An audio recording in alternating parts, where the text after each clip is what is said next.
Good evening, Yorktown. Welcome to the Town Board meeting for October 20th, 2020. Please rise and join me in the Pledge of Allegiance. I pledge allegiance to the flag of the United States of America and to the republic which for which it stands, one nation under under God, God, indivisible, liberty, liberty and justice for all. Waiting for everyone to catch up with me there. We slow. And if we can please join me in a moment of silence.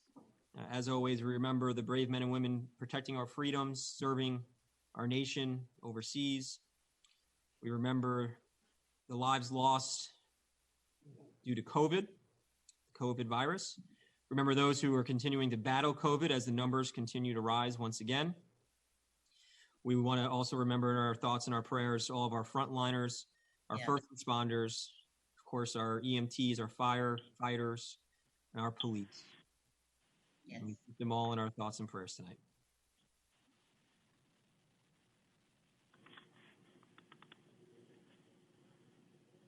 Thank you.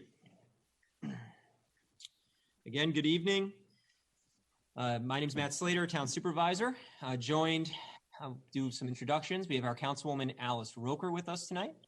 We have Councilman Tom Diana. Hello, Yorktown. We have Councilman Vishnu Patel on the phone. And we have Councilman Ed Lachterman, also joined by our Town Clerk, Diana Quast, our Highway Superintendent, Dave Paganelli, and our Town Attorney, Adam Rodriguez.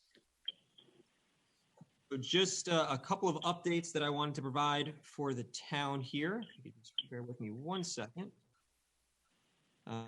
We did get an updated count on COVID as of today. The number grew once again, and so now we are at 39, which is 39 active cases, which is an increase of 6 from yesterday. Active cases, I want to remind everyone, is defined as a case that tests positive within a 14-day period. The caseload naturally declines as cases are removed from the active list after that time. So that's what, again, just to make sure we're clear, that's what the active caseload means. So within the last 14 days, we've had 39 positive test results here in the town of Yorktown. I joined our county executive, George Latimer, and other municipal officials and our partners in county government on a conference call yesterday. The county executive reported, as we've all seen, that regionally the numbers are continuing to once again climb. It's an upswing in cases, and I'm going to give you some statistics to go along with that. We had 6 deaths this past week in Westchester County.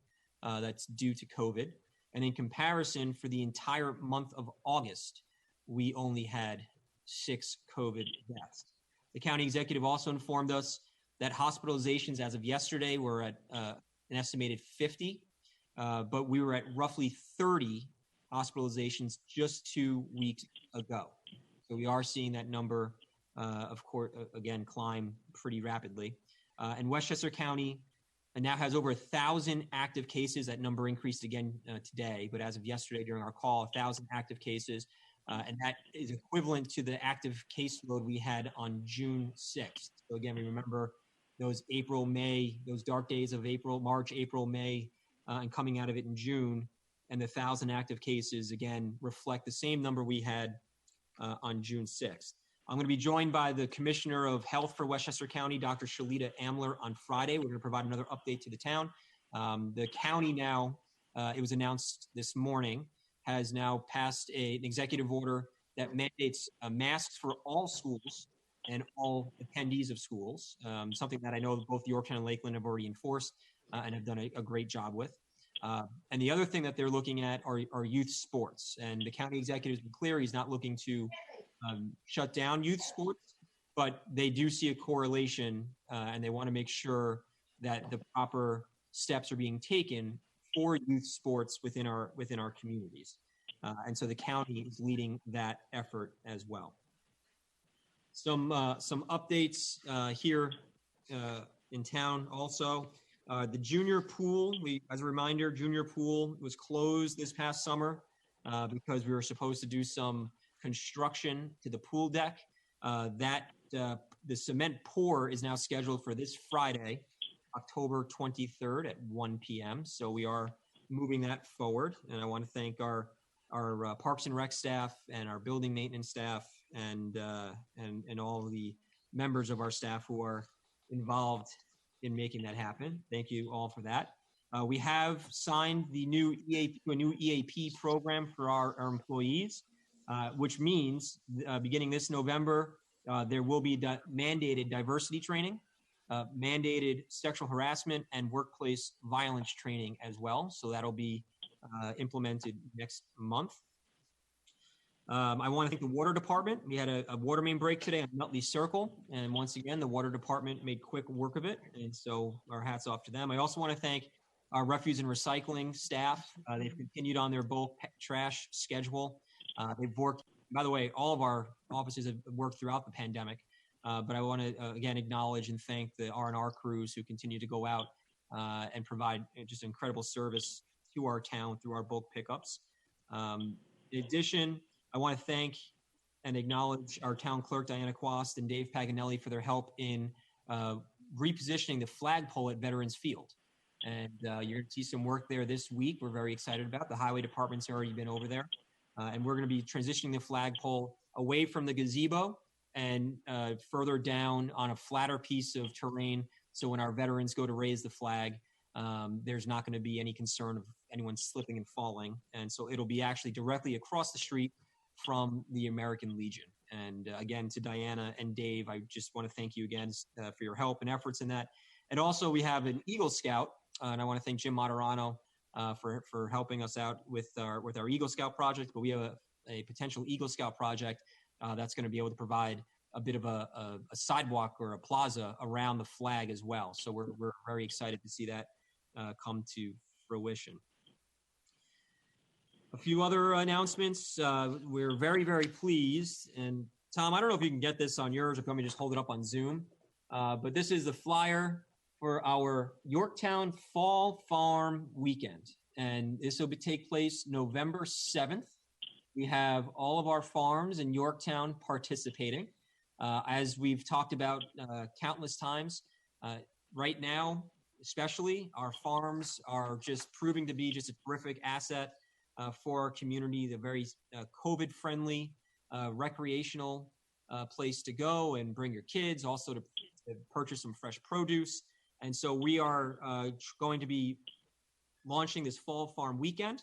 I want to thank particularly Greg Brown and Tom Deacon of Fable Farms, who's really been the driving force behind this. I was with Tom at his farm a few weeks back, and I said, so tell me, what else can the town do to support the farms? And he said, what about a Fall Farm Weekend? And great, I love it. Let's do it. And I don't think he believed me until he saw the flyer. But so that'll be November 7th and 8th. Our Parks and Rec Superintendent Jim Moderano is working on a cool passport. So for your kids to go get a passport stamped when you go visit each farm. Farms that are participating are Wilkins, Hemlock, Meadows, Fable, we believe Hilltop Hanover, our friends over at the Thompson Cider Mill. And again, yes, we do have a cider mill here in Yorktown. I proved that to everyone earlier this fall. Bryhart at White Oak Farm and our friends over at Stewart's as well. And so all of them are going to be participating. We're very excited about it. Again, highlighting one of the great natural assets, some of the great natural assets of our town. Let's see, our CCSE, the Community Coalition on Safety and Engagement, will be back in action this Thursday, October 22nd at 7:30 p.m. This is again to make sure that we are in compliance with Governor Cuomo's Executive Order 203. This week we will have our listening sessions. So we are asking members of the public who wish to speak on the matter regarding our police department to please register with our town clerk, Diana Quast. It's going to be run very similarly to our courtesy of the floor scenarios. And so we are looking for your feedback from the public about our police department. And again, we're looking for the good and we're also looking for the bad so we can find ways to improve if there are ways to improve, but it's a very open process.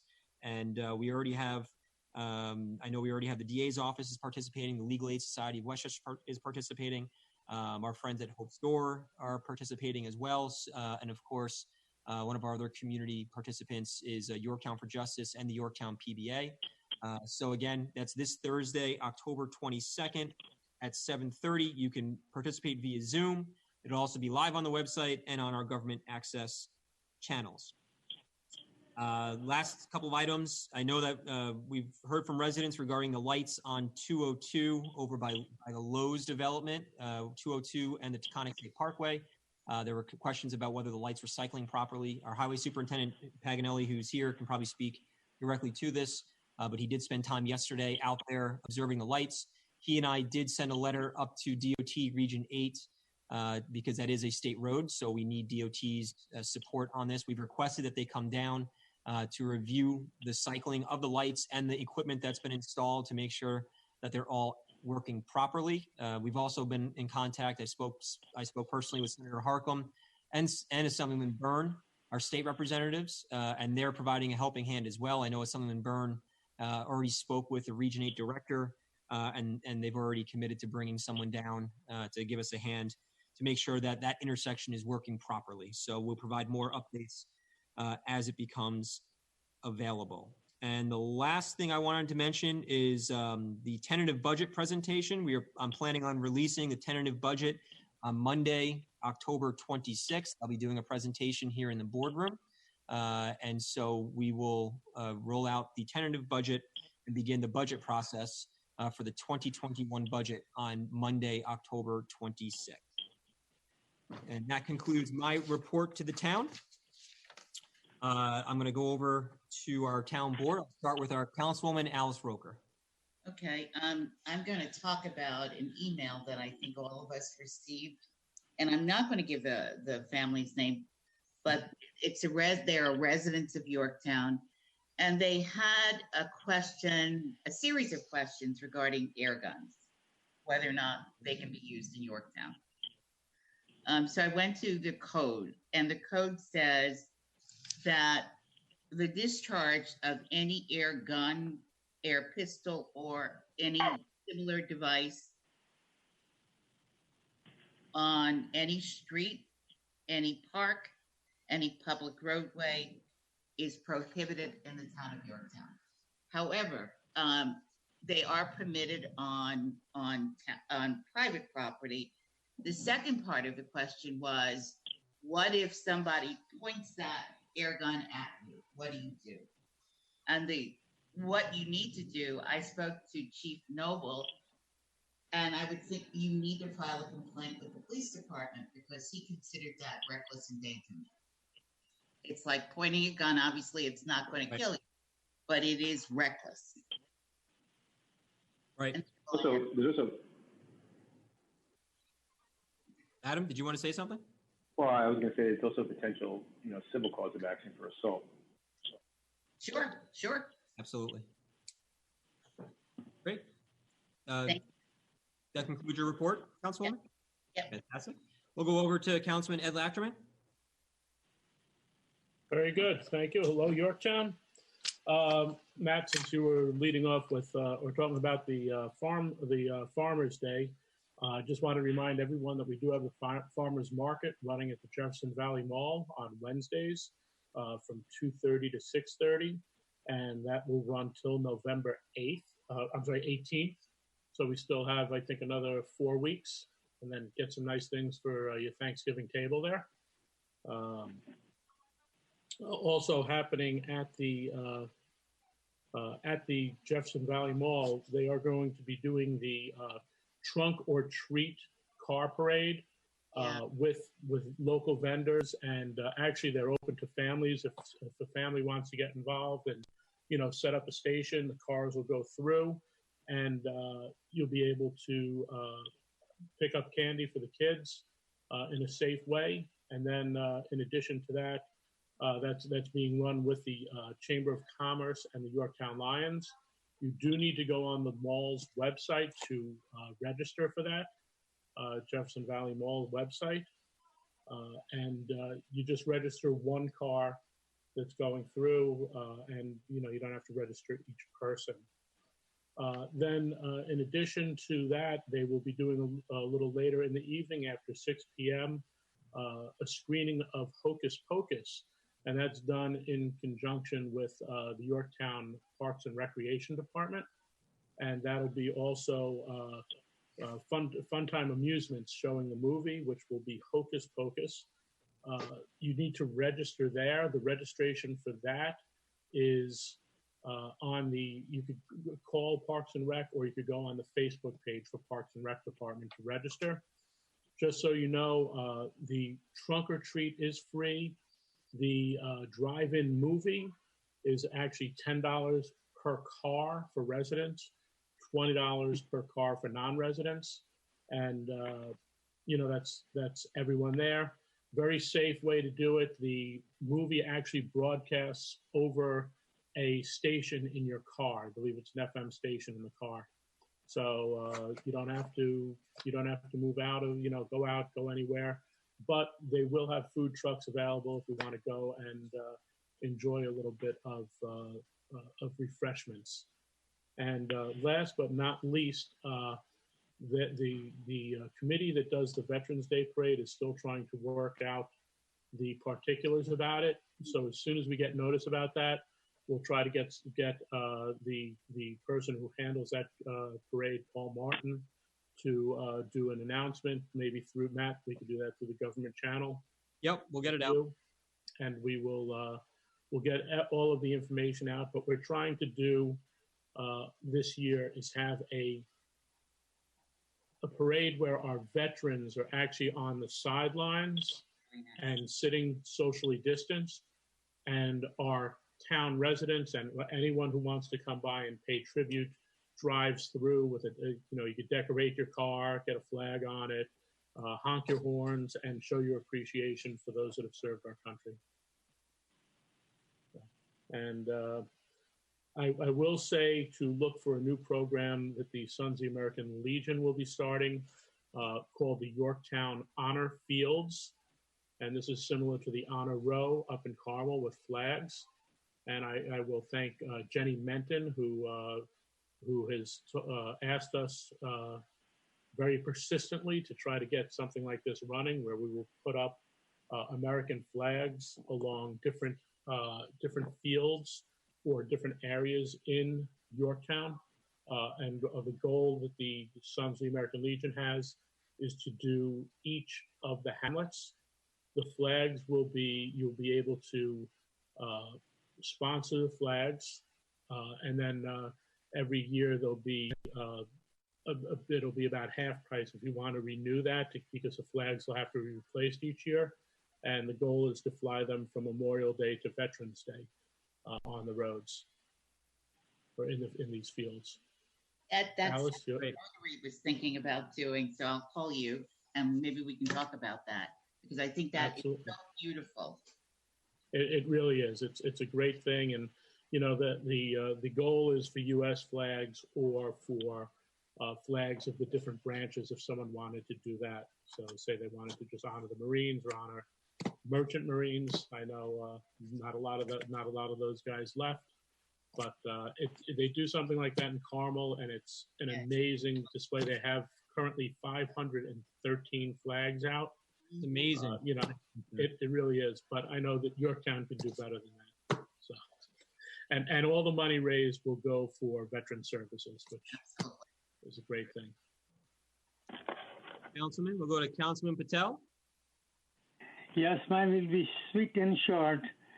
I heard it, and you should know, each and everyone in the whole country or in the world, that virus is back again, and COVID affects different people in a different way. So personal protective equipment, make sure you use it, because there are so many controversial news here and there. This is your health, your family's health, your neighbor health, your community health.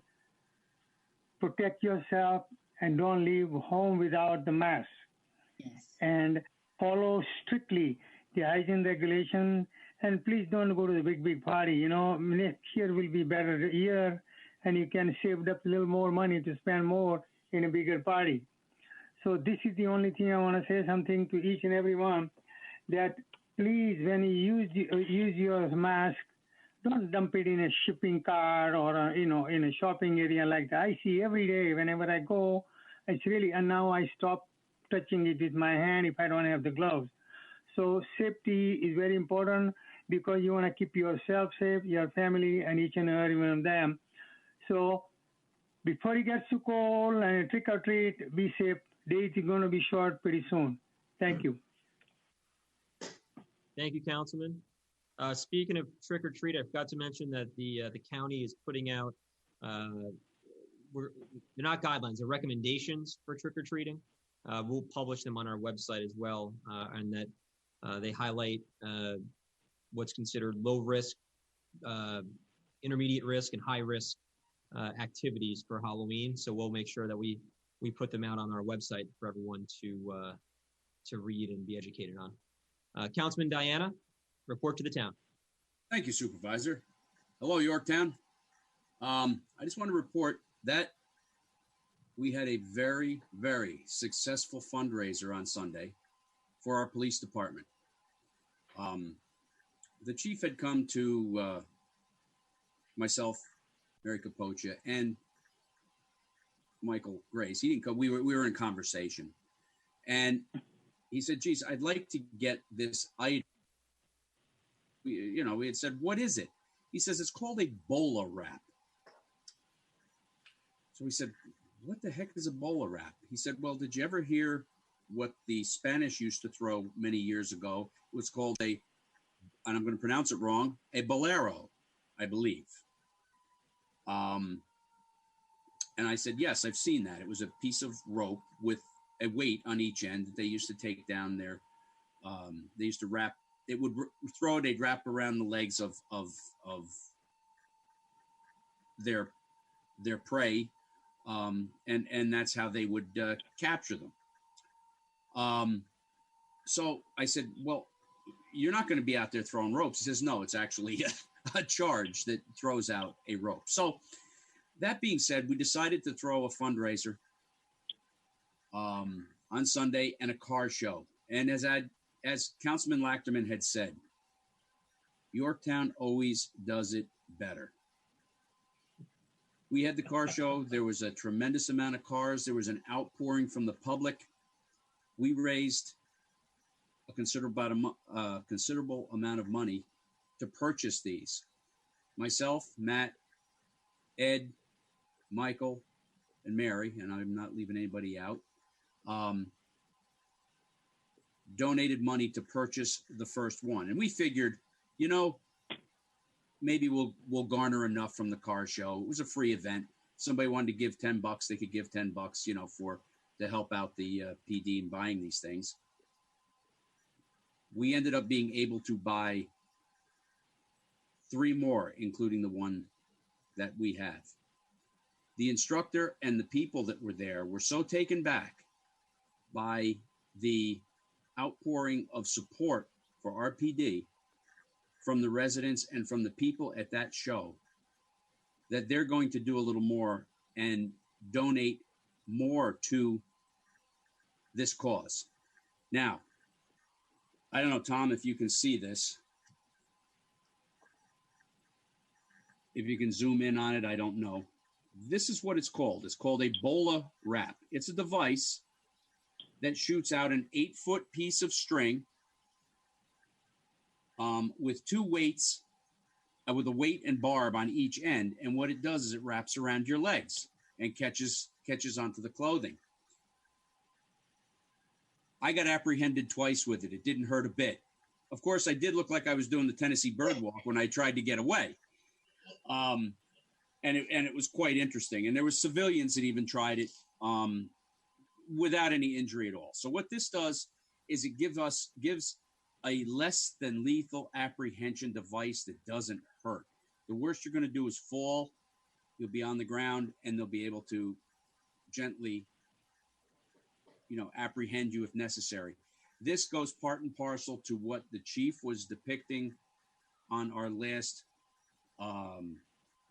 meeting with the use of force and so forth. This is going to be the kinder, gentler way of apprehension if necessary.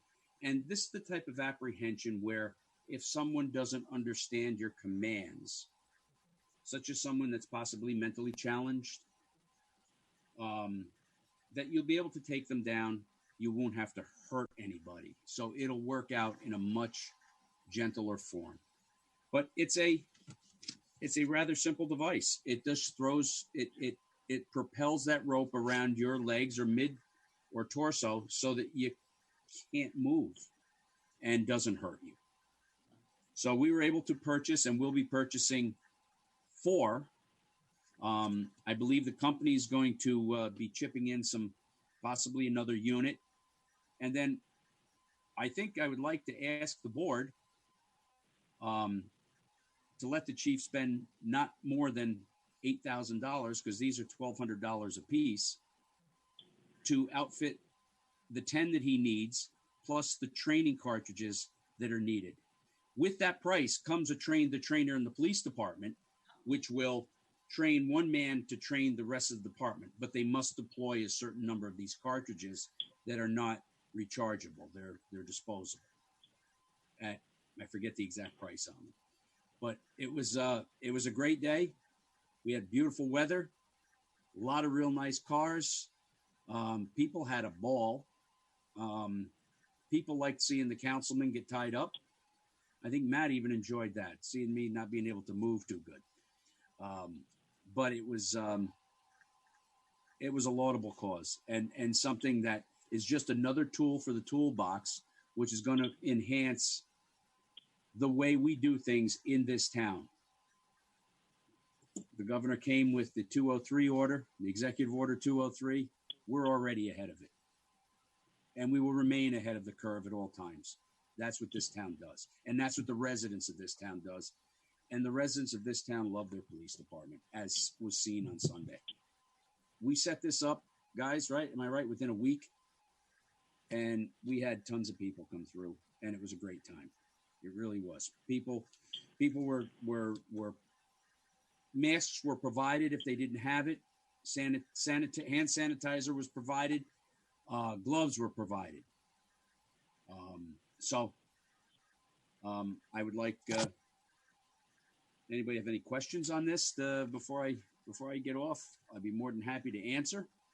But it was a fun day.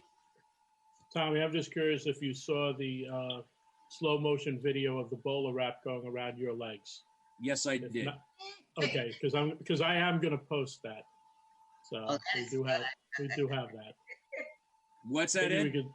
I'm going to post that. So maybe I could even send it into Tommy and see if he could put it on a loop on the channel. Yeah, it's an interesting concept, and it's really it's painless. Did you get wrapped, Ed, or no? I did not. You did not. Tommy, They preferred a better source of takedown with me. A bat. Tommy, I was so sorry that I couldn't be there. I am so delighted that the more tools they get, the more effective they are. Yeah. I just thank you. Thank you for doing what you did. You did. Oh, you're welcome. And I couldn't have done it without all of you guys. And it isn't a one-man show. I was just able to. We got it together, and it worked out well. And like I say, I can't get over the outpouring from our public. That was the thing that really touched me. And as Ed said, Yorktown just does it better, and they love our PD, and our PD just does it right. So, and they're going to be doing it better with this new tool in their toolbox. Yeah. Okay, that's all I got to say. Thank you, Councilman. Before I know that the town clerk has some information on early voting. I forgot to mention, I do have an update on the fluoride project. The new electrical infrastructure is underway by Acorn Electric. They were able to reuse a transformer on the site that saved approximately $5,000 for this change. And Acorn is currently working with the Con Edison field crew on the service feed to the facility Once complete, they can distribute the power throughout the structure. ELQ, who again is the general contractor that awarded the bid, started the demolition work and is planning to start on the building modifications. They've also been getting all the shop drawing submissions in for review by Arcadis. All major equipment items have now been submitted, and they are tracking. Our engineering department is tracking the review status and planning for site deliveries. With the demo work complete, Arcadis undertook a structural evaluation of the building, and they're going to direct some additional crack repair and building stability work. So just a quick update that I forgot to mention on the ongoing fluoride project that's taking place off of Old Crampon Road. And so we're going to go over to our town clerk, Diana Quast, for an update on the upcoming election. Thank you, Matt. I just want to remind everybody that application forms to receive an absentee ballot must be postmarked by October 27th. You may obtain an absentee ballot application form from the town clerk's office or from the Westchester County Board of Elections. Early voting will take place at the Albert A. Cappellini Community Cultural Center, 1974 Commerce Street. Please enter from the Veterans Road entrance into the back of the building. Early voting begins this Saturday, October 24th, from 12 p.m. to 5 p.m., Sunday, October 25th, from 12 p.m. to 5 p.m., Monday, October 26th, 8 a.m. to 4 p.m., Tuesday, October 27th, 12 p.m. to 8 p.m., Wednesday, October 28th, 8 a.m. to 4 p.m., Thursday, October 29th, 12 p.m. to 8 p.m., Friday, October 30th, 8 a.m. to 4 p.m., Saturday, October 31st, 12 p.m. to 5 p.m., and Sunday, November 1st, 12 p.m. to 5 p.m. So thank you very much. Make a plan to vote. And Diana, we're going to have that on our website, correct? Yes. This information is available on the town website and a newspaper. Can we put it in? We've already done that. Thank you. Okay, thank you. Okay, Dave Paganelli. Dave, any update for the town? Oh, yes. Been busy over at Highway. You can keep us jumping, Matt. I'll give you kudos. We've been trying to keep an eye on the White Hill and Mark Road scenario. Yeah. You know, and we did have some littering issues out there, but I think it's getting a little bit better. We've been very busy paving. Very happy with the way it's turning out.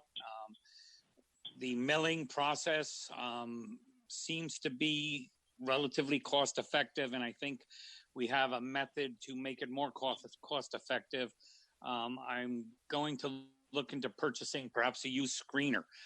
If we screen millings, we should be able to then sell them for added value in addition to the $2.90 per ton we save on milling, because we take the millings ourselves rather than them having to dispose of it.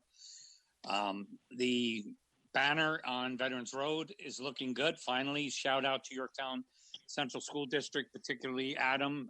They cabled it and did a great job. It's a very big banner. Veterans Road, if you'll notice down the other end by Greenwood Street, the road is collapsing. So that project can't start soon enough. We had done a temporary repair out there, and it's a week ago, and it's already way beyond that. The last couple of days, yesterday and today, I've been working with Con Ed's representatives who are doing the two projects in town, which are the pipeline, the upgrade of the pipeline. They both, as of today, have put their paperwork in for the paving. So we will be paving probably within the next 2 weeks. They will be paving at their expense, curb to curb. Hanover and Commerce will get done first, and that's the Danella project. And then they'll move over to Broad Street. Been in contact with the school district with respect to not having to affect Brookside School. And it appears at this point on Mondays, the children have a 3-hour delay. So at that point, they wouldn't be, the buses wouldn't be coming to 11:45. So we're going to try and get past that area of disturbance. Riggs Disler, same thing. They're going to pave within 2 weeks, and they're going to pave from the Gomer Street Deli down Grand Springs Road. I've asked them to stop at Dunning and excuse me, stop at Dunning, because we would like to then do our drainage work and have them come back in the spring.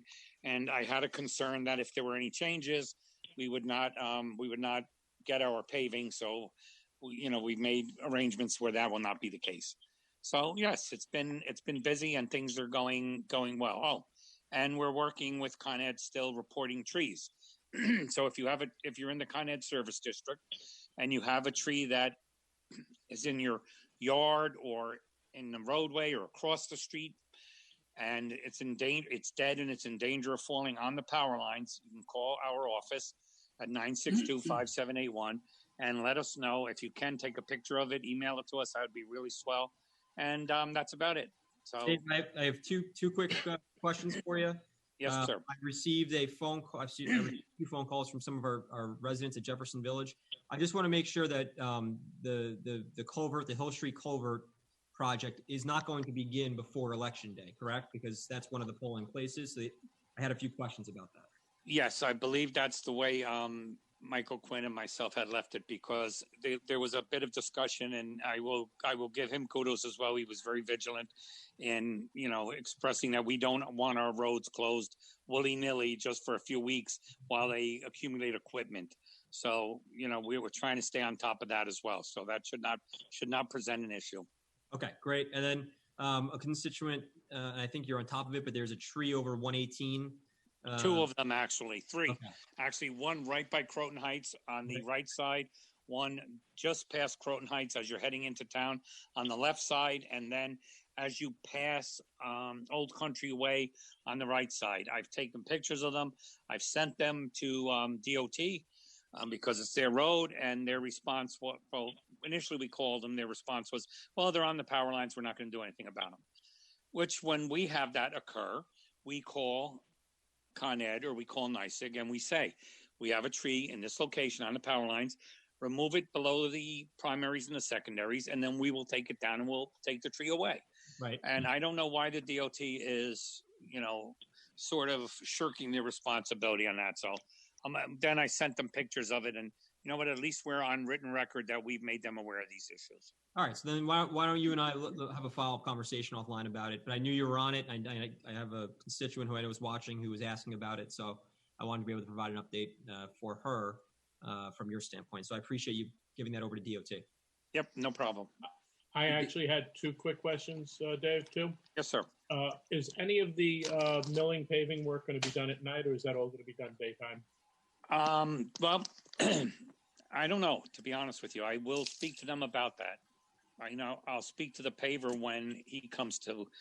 We had spoken about on Broad Street, perhaps doing it on a Saturday, because we were very much concerned with Brookside School. And I understand where you're going with that, particularly with respect to coming down Commerce Street to the center of town. I'm sure that's your right. primary impetus for asking that. I will see what can be done about that. That's a very, very good question. I'm glad you brought it up. To be honest with you, I didn't even think of it. Thanks, Dave. And then my second question, Dave, is just on the tree program with Con Ed. Is NYSEG doing anything similar? No. That was blunt, right? Yeah, that was pretty, Well, pretty nuclear. I will say this. I'm actually meeting with Carl Taylor later this week. So I'll have an update for the town. Carl Taylor is the president of NYSEG. So I'll have an update and I'll bring up their tree trimming program to get an understanding where they're at. And I can provide that information to you after the meeting. And I think Okay. hadn't when they requested their rate hike, the justification they were using was that they wanted to do a more aggressive tree trimming, and Right. everybody's opinion was show us first. Yep. Before we give you a rate hike, show us what you can do. Ironically, Dave, that photo of the branch in the wires that I sent you, that was a NYSEG wire. Yep. The branch broke and took down the wires. Of course, because they'd Like rather 3 days after. I don't understand the financial implications that they endure by not taking preventive maintenance and waiting till the wires are laying on the ground. And God forbid somebody gets hurt. That's Mhm. and that's not even. I'm sure that doesn't even enter their equation. So Dave, I'll make sure we share the meeting information with you. And Yes, this way please. you can join me at that meeting. So this way we can raise this with Carl himself. Good. Very good. Thank you. All Dave, right. one Thank you, quick guys. question. On Granite Springs, Dave, they're going to stop the paving by Gregory Street and then Dunning. pick it up Hunting. by Dunning. Okay. Yeah. All right. And then they'll finish that in the spring once you finish your drainage over there? Correct. I've got about 450 feet of drainage to put in there. That's, we've been putting Band-Aids on that for the last 3 years. And, I know it's horrendous, but I couldn't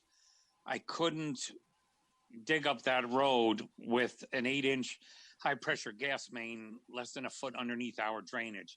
And then I didn't want to dig up the road after they did it. So at least once they abandoned that 8-inch, what they did was they didn't lay the pipe next to each other. So what they're going to do is they'll clear that line, they'll abandon it in place, and then we could work safely without worrying about it. We'll be able to get the job done a lot quicker. Right. All right. A suggestion for you, Dave. Yes. What worked for me when I was clerk was that I asked both utility companies to give me one person that I needed to talk to whenever I had a problem, and that generally worked out well. Oh, yes. Well, I agree with that 100%. But what we found during weather-related events is a breakdown in communication. And I think we discussed this when we discussed the August 4th issue. What happens is your liaison is really not in direct contact with the people that are out in the field. So it's sort of, it's interesting because both these jobs, it's the same company, Con Ed, but two different companies are doing the work, Riggs Distler and Danella. So, I speak to their general foreman directly, and then there's a Con Ed person on each of those jobs, different people that are overseeing the work as well. So it's, you have the Jane Skolnicks that you can call them, but there's so much segmentation in Con Edison, particularly, that it's very hard to get one person that has their finger on the pulse. My person used to talk to us even on a weekend when we had a snowstorm. Oh yeah, no, I call them on a Sunday if one of their cones is down, they come out and fix them. So yeah, we have those kind of contacts. I can attest that Dave's been great with his communication with both utility companies. Whenever we have an issue, they do respond to him very, very quickly and efficiently and effectively. So he does a very good job with regards to the utility companies. Anything else, Well, Dave? don't praise too much, okay? No power for 10 days, okay? So sometimes it's not very good to praise publicly like this all the time. We weren't praising the utility companies. I was complimenting our Board members, superintendent. may I say something? All board members should have this emergency number, not only your office, because I was looking for 10 days and nobody gives the number, okay? That's right. I should be able to communicate, yes, on behalf of the town or one person if nobody's there. Councilman Patel, I'm glad to make sure that you have all the numbers Over there, that we and did. I went to every meeting, and since the previous guy came in, and even if I'm there, he will not introduce me that I'm from Yorktown in a big meeting over there. This is where you cannot run like this. I should have Legislator. referring to, but I'm I happy to can give communicate. They're information. not able to get me right away. Okay. Yes, sir. You got it, Councilman. What's that, Councilman? Thank you, Legislator. I would just caution that we have a chain of command in dealing with these people. Tell me the chain of command, okay? To have This is not five chain of command. board members. Excuse me, Councilman Patel, may I finish? May I say something to you? Who told you to? Councilman Patel. Councilman Patel. There are Councilman Patel. handicapped people. There are sick people. I go and help them clean the whole night, okay? No. And then I should have a number so I can speak to them because all those people are sick, okay? And that's what I'm asking, that I should have able to Patel, communicate if nobody's at the town hall, okay? Councilman Patel, there's no need to yell. We appreciate it. We I recognize agree. community service, and Councilman Lackman was just making a point. So if we can let him finish that point, I think. Councilman Lackman, how long do you work as a councilman? I've been 11 years, okay? So don't just repeat every time to him. Councilman He Patel, is not senior and he's Councilman senior, Patel. okay? Councilman Patel, decorum, please. Have some I respect understand for your board members, please. When I need I should have the phone number. Each councilman should have the phone number, okay? Councilman Each Patel, one I'm has not a, disagreeing with you. I'm not disagreeing with you. Please show some respect to your colleagues, though. Councilman Lachman was speaking. Let him finish. Councilman he Lachman. speaks. Councilman Patel, please, once again. Let Councilman Lachman complete his thought. Councilman Lachman, continue. Thank you. So, Matt, I was going to say that the one thing that I've learned over these past emergencies is that we need a proper chain of command, and things run through the Emergency Operations Center. So we don't have 5 people giving 5 different sets of direction. Actually, let's count 6, 7, and 8 if we go with police, emergency police, and our highway superintendent. So it's very hard to get anything done when you have 8 different marching orders going 8 different directions. So I would just say, I know that when I've had an issue, I'll contact your office and ask you to move it through. And I would caution about having too many cooks in that broth. No, I understand your point. I appreciate it. Thank you. I want to thank Councilman Patel for his continued service to our community. We'll work with Councilman Patel, and we'll come up with a way to provide him with the information he's requesting, but also to Councilman Lachman's point of view. I agree What I want to say, I should be able to have a number. Excuse me, I asked the department and highway department. Councilman Patel. Hey, Councilman Yes, Patel, sir. please stop interrupting everybody. Please. Our highway but this is superintendent, hear me, No. Councilman Patel, please. Let someone finish a thought without interrupting them. Thank you. And our highway superintendent did a fantastic job during the storms, being our point person for the utility companies, working hand in glove with the utility companies. So, Councilman Lachman, I understand what you're trying to say as well. So we'll work on that collectively. And when we come out of our meeting with Mr. Taylor, Carl Taylor from NYSEG, we'll disseminate the notes of those meetings to the board members. Can I ask a question? Yes, of course. Councilman Patel, what number are you speaking about? Okay, if somebody calls me, my street person, that how can I reach it? All I tell them is, listen, let's find through the town, because each individual will call, they don't have that many people. This is the first thing, but they are asking us like a cable. You call them up and you wait forever, and then just like they are interrogating, and it's another half-hour interview over there. The cable company, the electrical company, and all these 3 of them, somebody should have one person, maybe from the community and a leader like us. So we go to the person, one person in the town, but if nobody's at the town, how do you go about it? They are sending the email. We cannot send the email. We have no power.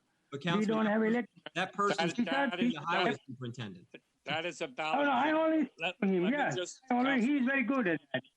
Let me just say to you that during a weather-related event, since Highway controls the labor force, well, the way an event works is Sergeant Scatola is at the EOC with our representatives from NYSEG, our representatives from Con Edison. Unfortunately, Cablevision never sends a representative, nor does Verizon. Verizon. But between Sergeant Scatola and myself, he prioritizes what needs to be done and Right. communicates that to me, and I communicate that to the workforce. So even we had mentioned this previously. On Route 118, it took 9 hours to clear a tree because of the layers of bureaucracy that exist within NYSEG and Con Edison, that they have to call and get permission to turn off the power, then call back, and they're calling an 800 number that hundreds of people are calling. So, yes, it certainly could work better, but when their own employees are unable to function in a perfunctory manner, that's an issue. So, yes, you're 100% correct, but unfortunately, that situation doesn't exist. But highway superintendent, I always call you if something related to the like that, and you respond. So I go and tell the neighbor. That's right, Right, but that's the thing too. We will, in any weather-related event, whether it's 4 hours or 40 hours, our phones at Highway, that's the one thing I feel very strongly about, that people can call us and at least they have somebody to talk to. Right. We have had situations in storms where people have called and said their kid, their young adult was stuck on an icy location, and we were able to send someone out to get them home safely. So any weather related event, anytime, day or night, you can call Highway and there will be someone to speak to. We may not have all the answers, but we will be there to answer the phone. You know, Dave, No, but one time I called the police department and they came right away. Really very good, because they put the tape, and because it was a burning wire and it was like a plasma, so they did a good job. They shut up Yes, twice. They did. came in. Yep, they came. Yeah. I showed up shortly thereafter. I saw that. Yes, they were very responsive, and they did make it safe until NYSEG was able to get there. Councilwoman Roker wanted to say something. Councilwoman. No, I just wanted to say, I talked to Craig Scatola, and he is excellent in terms of getting information out and back to you. Yeah. David, of course I call him. That's okay. That's what I'm here for. Right. But so Vishnu, there are people we do have people to call. And I agree with Ed that there is a chain of command. Right. Well, I do want to move forward if that's okay. We do have with us. Very good. Thank you very much. Sorry for the brouhaha. No, it's okay, Dave. Thanks for all you do. We appreciate it. Thank you, Dave. Thank you. Thank you, guys. And, Thank you. Dave, if you want to stay on, you can, because I know you're on the board for Support Connections. But we have with us Kathy Quinn. October is a very busy month, and usually the town gets to recognize some of our great organizations and individuals in a very special way. And despite the fact that we couldn't gather together, we still wanted to take time out of our meeting to acknowledge and recognize Breast Cancer Awareness Month. And as part of that, recognize the great work that Support Connections has done for the past 26 years and continues to do within our community. And so we are joined tonight by Kathy Quinn. And Kathy Quinn is the founding executive director of Support Connections. I just wanted to provide, and Kathy, feel free to jump in here, but just some statistics regarding breast cancer, since it is Breast Cancer Awareness Month. And breast cancer is the second most common type of cancer among women in the United States, with 1 in 8 women in our country expected to develop breast cancer in their lifetime. In this year alone, an estimated 276,480 new cases of invasive breast cancer will be diagnosed in women in our country, as well as 48,530 new cases of non-invasive breast cancer. And it's just the statistics are actually astounding. But thankfully, here in Yorktown, we have a great organization, Support Connections, who's been a leader, an advocate, a leader, just an incredible resource for individuals who are battling both breast and ovarian cancer. So I wanted to make sure, and I know that this year was your 26th walk. It was great to be with you and Diana, and I know we had a modified walk that usually brings tens of thousands of people to FDR Park. But we wanted to take time to recognize Kathy. We want to recognize you and your organization as part of our holistic recognition of Breast Cancer Awareness Month. Well, I want to thank everyone and thank the people of Yorktown, Matt and the board, everyone who's very, very supportive of our work. And where we really come into play is that while there's so many people dealing with breast cancer, ovarian cancer, they really need to turn to a place where there's people that truly understand what they're going through. And that is what our counselors, all have had cancer, do. They're the ear, they're listening to people, helping people get through it. And we couldn't be prouder to be part of Yorktown. And this year with COVID, we had to expand our reach. Matt, thank you. Come by, Diana, to Dave, to walk with us in a very modified walk that was a symbol of what we do. But we did have thousands of people walking throughout the country, which was really heartwarming. So I'm very honored to be here, and I can't thank you enough with all you have to deal with that you're honoring us and called us on to this. Thank you very much. We're very lucky to be in Yorktown. Thank you. Kathy, I don't believe it's 26 years. I remember that first walk. It went by really quickly. And I know you've helped friends of mine when they've discovered they've had breast cancer. I just want to thank you and the women and some men who work with you and doing what you do. Thank you. Oh, thank you for the acknowledgement. I just congratulate you all this year's service you have provided to this our community and surrounding community. Really, congratulations to your commitment by yourself, for your family and community members who are working with you and those who contribute to the success of this program. We have been recognized nationally, and we as a town board congratulate you and recognize you, your commitment to this ovarian and breast cancer support. Thank you. Thank you, Vishnu. Thank you very much. And I said, well, we couldn't do what we do. We couldn't help the thousands of people we help without the great support we get from people. And it all begins in Yorktown. And we really are very, very lucky. When we started almost 26 years ago, we had hoped to help maybe 50 people a year. And we never expected that we would be helping now over 10,000 people and their families. So it's really good. And thank you again. Thank you for everything you do, Kathy. Thank you. Well, you're all very supportive, and I appreciate it. I know Ed and Carol and everybody on here, everyone's here has been very helpful. And Dave and Matt, and thank you all very much. It talks about, we always talk about the exceptional people of Yorktown, and Yorktown does it better. And even our organizations there to help people. We just have a great group, and thank you. It's very, very commendable what you do, but it's just really speaks volumes about the people of Yorktown and your organization and the other organizations within us. Thank you, Ed. Thank you very much. Yeah. Well, that's what I do. I've been here 37 years, and truly it is a wonderful place. I have, friends visiting, and they say, like, what is this about Yorktown? And then when they come around with me, they see what it is about. It's about people working together and really just caring. It's that simple. And that's why Support Connection, we made our roots here, and that is why we will stay here, but we're helping people nationally, but Yorktown is our home. So.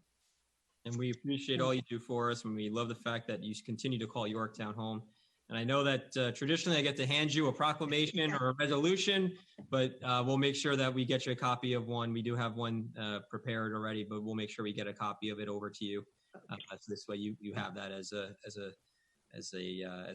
we pause in our deliberations to recognize Support Connections, and again recognize Breast Cancer Awareness Month. So Kathy, thank you so much. Well, thank you. And again, I think many people know, but this is the month, if you haven't done it, to get your mammogram to check. And if anyone has any questions at all, concerns about themselves or family member, reach out.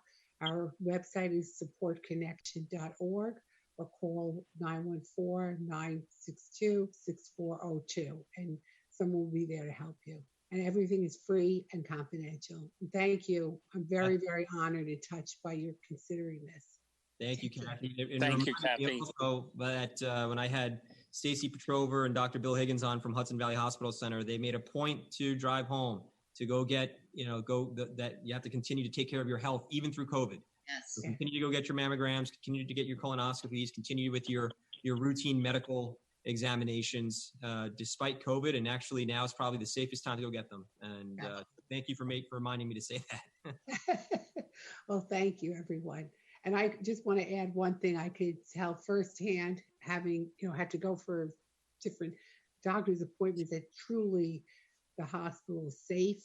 And I'm very impressed with all the measures of safety. And I know my own doctor as well, that, truly, I think everyone's going above and beyond so people will get their regular medical care. Yeah. Okay. Thank you. Kathy, thanks so much. Have a great night. We appreciate you it. too. All right. Take care. Bye-bye. Good night, Kathy. Good Good night. night, Kathy. Good night, Kathy. Good night. Take care. In addition Thank to Breast Cancer Awareness Month, it's also German American Heritage Month.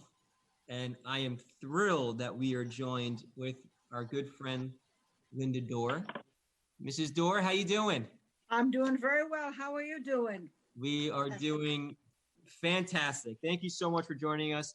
Mrs. Dorr is an active member of our community. I think, as everyone knows, very active over at the Grange. She's also, for those who don't know, very active in the German American Club, which is right up the street in Putnam Valley. And I wanted to invite Mrs. Dorr on. Mrs. Dorr, do you have, as recognition for German American Heritage Month, why don't you tell us about your German American heritage? Okay, well, I'm a retired teacher, so I can always say a few words. First of all, this is what they would say, Ausgezeichnet, wunderbar, and I really think, you got that, Matt? I got it. Yeah. There you go. And I thank you so much on behalf of all the German immigrants who, for whatever reason, chose to call America home. And I think through their hard work, their intelligence, their determination, their frugalness, and definitely their stubbornness, they've actually been able to contribute to towns like Yorktown all across the United States. And I think I just read recently, and this is according to the last census, that there are, I think, 33 million people in America that have some tie to a German heritage. Of course, that's a large number compared to the percentage of German Americans that we might have living in our area. But I do remember as a kid, and I'm aging here, in the 40s and 50s, driving up to Yorktown from North White Plains, where I was born and raised, with my parents for all kinds of activities with the German Club, the Steuben Society. And I always remember my father saying, "Man, there's so many Germans up in that area, Yorktown, Peekskill." And I think a lot of it was that, I think a lot of it was that he said, "Well, I think they think they're on the line." And but that by going along the Hudson, and that the rolling hills leading back from the Hudson River maybe reminded them of the Black Forest or whatever. But by the 50s, and that was like in the 40s and 50s, but at the time there were many, many Germans living in New York City. In fact, someone said in the late 1800s, early 1900s, there were more Germans in New York City actually than in the city of Berlin and other European cities like Vienna and so forth. So at any rate, but by the 50s and 60s, I said Yorktown was no longer a farming community. The railroad stopped coming through sometime in the 50s, 1957, 1958, and now the cars were all coming north. So the demographics of Yorktown began to change, and that's a good thing. Change in most cases good. And those of us that were here or moved here and were the children or grandchildren of German immigrants, we became the teachers, like myself. We became firemen, people like the Ottstotts, Al Ahrens, William Nanzo, police officers like my son Robert, and merchants here in the community, Yorktown Delicatessen, Carl Amers by about to say, remember Carl Amers? Absolutely. Yep. Yeah, Carl Amers, Yorktown Auto Body, Herman Schultz. I think Schultz, right? He's a first generation German, and then you had Friar's Nursery. You also had Bill's Nursery on Route 132. He's a Sporin, and his granddaughter Nicole Sporin-Fervin still lives in one of the original houses there, and Betty over at Meadows Farm is also a Sporin. So there's a lot of that in Yorktown, which is a good thing, and of course. We had, all of the stores. We had the doctors. We had lawyers. We had teachers. We had politicians. And we even have our Matt Slater, whose grandparents, by the way, great-grandparents. Great-grandparents of Stuttgart, Germany, a place where I lived, a long time ago for about 2 years. So that's actually, a beautiful part of our country. So this is great because the demographics have changed. And as they say, the boats have stopped coming in. When I was a kid growing up, we always referred to my parents, who were both German immigrants, as, oh, they're off the boat, or, you know, off the boat Germans. And you probably heard that. And that's, I think, we as kids kind of use that when maybe they spoke differently or they did something differently. And so to cover up for that, we would say, oh, well, they were off the boat Germans.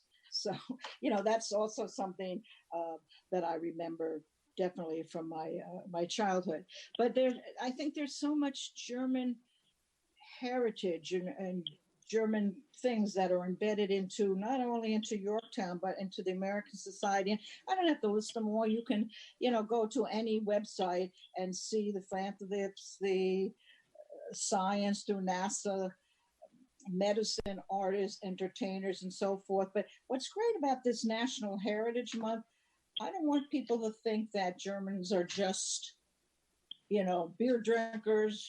They have their journals, they have their Hummels, they have their Oktoberfests, and also they have their great food, the schnitzel and sauerbraten and Kartoffelklöße, Black Forest cake, apfelstrudel. And actually, if you want some of that, we have places right here in Yorktown, Nadine's, which is wonderful, wonderful German food, and Traveler's Rest also, which was, it has been in the German family hands for quite a few generations. I remember being there as a kid when it was just basically just a little whistle stop. My father was in the restaurant business and was involved with a German-American restaurant in White Plains, as well with Maxwell's and Franzl's, if any of you remember those places. But anyway, I could go on and on and on, but I do want to, I kind of have like a personal request. Of course. I'm the child of German immigrants. Mm-hmm. So by that, I'm a, you know, first generation German.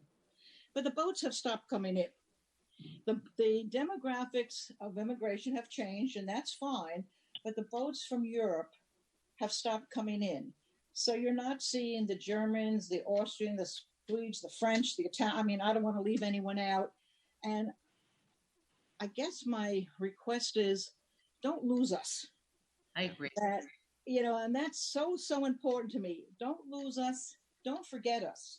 Because even though our immigration status today, for lots of reasons, is very, very low, and that's okay, we're still such an integral part of Yorktown, Westchester County, New York, and actually the whole United States. So that's kind of like my request. You know, talk to your neighbors, find out the stories, find out the traditions, the foods, and this and that. And that's important. And I could keep on talking, but I remember a few years ago, my son Robert, who's with the police department, I said to him, "Oh, I'm tired of this." I said, "Christmas tree business." I said, "Pine needles are all over the place, and I'm going to get myself an artificial Christmas tree this year." He goes, "An artificial Christmas tree?" But Mom, you're German. What happened to all your stories about Christmas trees and the Germans bringing the Christmas tree to, you know, America, and the white twinkly lights, which were symbolic of the Christ child and the stars in the sky? So I guess I did feel good that some of the things that I taught both, you know, my daughters, Tracy and Pamela and Robert, you know, are being carried on. So that's a good thing. So again, thank you to the town board for remembering all of us on German Heritage Day, but really heartfelt thanks to the thousands, millions probably, of German people who dared to pack everything up, along with many other countries too, but this happens to be German Heritage Month, who dared to pack everything up, leave home, and travel to a new country. So their contributions are endless. We're appreciative. And I say thank you, thank you, thank you. Thank you to all of you for making the trip. Absolutely. So, and I could go I want on. to just. I could go on and on, you know, so another time. But Councilman thank you Patel? to the town board. Mrs. Dole, may I say something?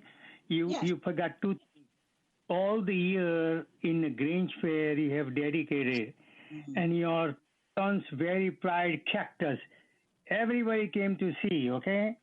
That's the one thing I really appreciate because you have dedicated so many years, and this is the first year in my 38 years of Grange Fair, we were not able to see each other and spend the whole week at the Grange Fair. Thousands of people came for many, many things. And another German thing, I like it because you have a lot of postdocs from Germany. Some of the guys, the crazy guys, and postdoc scientists, visitors, they drink the Jägermeister. And then German wine, I love German wine. We like our Jägermeister. We do like our Jägermeister. We love. So, the debate is That's another German how- tradition. Every Christmas Eve at midnight, you have a Jägermeister shot. Oh, that's great. Linda, Thank you. Wonderful seeing you, hearing you, and your son and your grandchildren. Congratulations for your many, many contributions to the community in Yorktown. You're Linda, very, very welcome. But I do want to say Alice. one thing quickly. My father, who obviously was a German immigrant, he always considered himself obviously a German American. But when he would say, "Oh, well, your kid's a German American," he says, "No, no, no, no." He said, "They're Americans right? with a German," and that was key to him. He just said, "No, they're Americans. They have a German background or a German heritage." And I've always, I've always remembered that I'm an American first. So that's, to me, that's the best. Linda, it's Alice. Hi, Alice. How are you? We all got to meet Linda. I got to meet her when she volunteered and was a poll worker. But you said something that's extremely important for me. What we're doing at the museum is we're gathering oral histories. So would you mind if we call you and come over to you and have a little discussion with you so that there will be an oral history in the files under German Americans that they can look at in years to come? And that would be and I could bring some of my other friends who are Americans but of German heritage who could add to that story. That would be great. I mean, I could tell you stories of when I kind of like got caught behind the lines into East Germany. I could tell you stories about, it wasn't that easy. And I didn't want to bring that part of it up. Growing up in America as the child of German parents who were Really? not citizens. So that's another whole story. But like with all things, we get past it. We want to hear all about it because I think that's important. That's an important part of not only America's history, but Yorktown's history. Right. And again, thank you to the town board to have these different heritage months because especially for the countries where the boats have kind of stopped coming in, we don't want to be forgotten. Of course. Councilman Diana or Councilman Lachman, do you want to say anything? Actually, I got a little lesson in German heritage from my daughter. So last name Lachman, apparently there's some German in Yes, I knew. with me. But my daughter, who's really my stepdaughter, was living in Stuttgart for 2 years. Oh. And on her paternal grandmother's side, they are German and from like a region not too far away in the Austrian Alps. Oh, So she actually did some research and ended up with a file of papers like this. And she went and visited the old houses. She had all of the addresses, went to the houses, the churches that people were married in, the cemeteries. So she just did an incredible amount of research and, very proud of all of her. That would be awesome to see. I mean, I was there almost for 2 years. I was working with the Department of the Army. I was teaching, but that time gave me, obviously, because of vacations, a lot of time to do some of the same things that, she did and check out my ancestors and where they live. And that was very, very good and wonderful memories. Yeah, well, her husband was doing some work with Booz Allen Hamilton, and he was at Patch Base. Oh, Patch, I know Patch. That's where I was teaching. Yep. Oh. Yeah, so she had a lot of time, and she was being the German Hausfrau, as she said, but she took a lot of time to do that, and she really, really enjoyed it. And she's very proud of all of her heritage. She's also on her mother's side and even her paternal grandfather. They are Italian, and she's applying for dual citizenship as well and going through that process. Right. But it's great to be able to remember your heritage, to know where you come from, to be able to embrace all of that. And thank you for keeping that alive in Yorktown. And you're welcome. And that is my biggest fear because, like I said, I'm in my late 70s. There's not too many of us, and you just want to make sure that that is kept alive. So that's why, especially tonight, this is very, very special to have this proclamation resolution or this remembrance of the German heritage. So I thank you so much for that.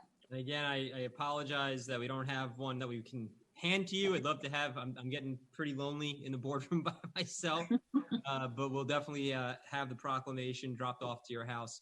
And I know Councilman Diana, you wanted to just say a few words. Yeah, but don't drop it off yet because I'm still. I at the will. beach. When you tell me you're home, and maybe we'll have a Jägermeister. Okay.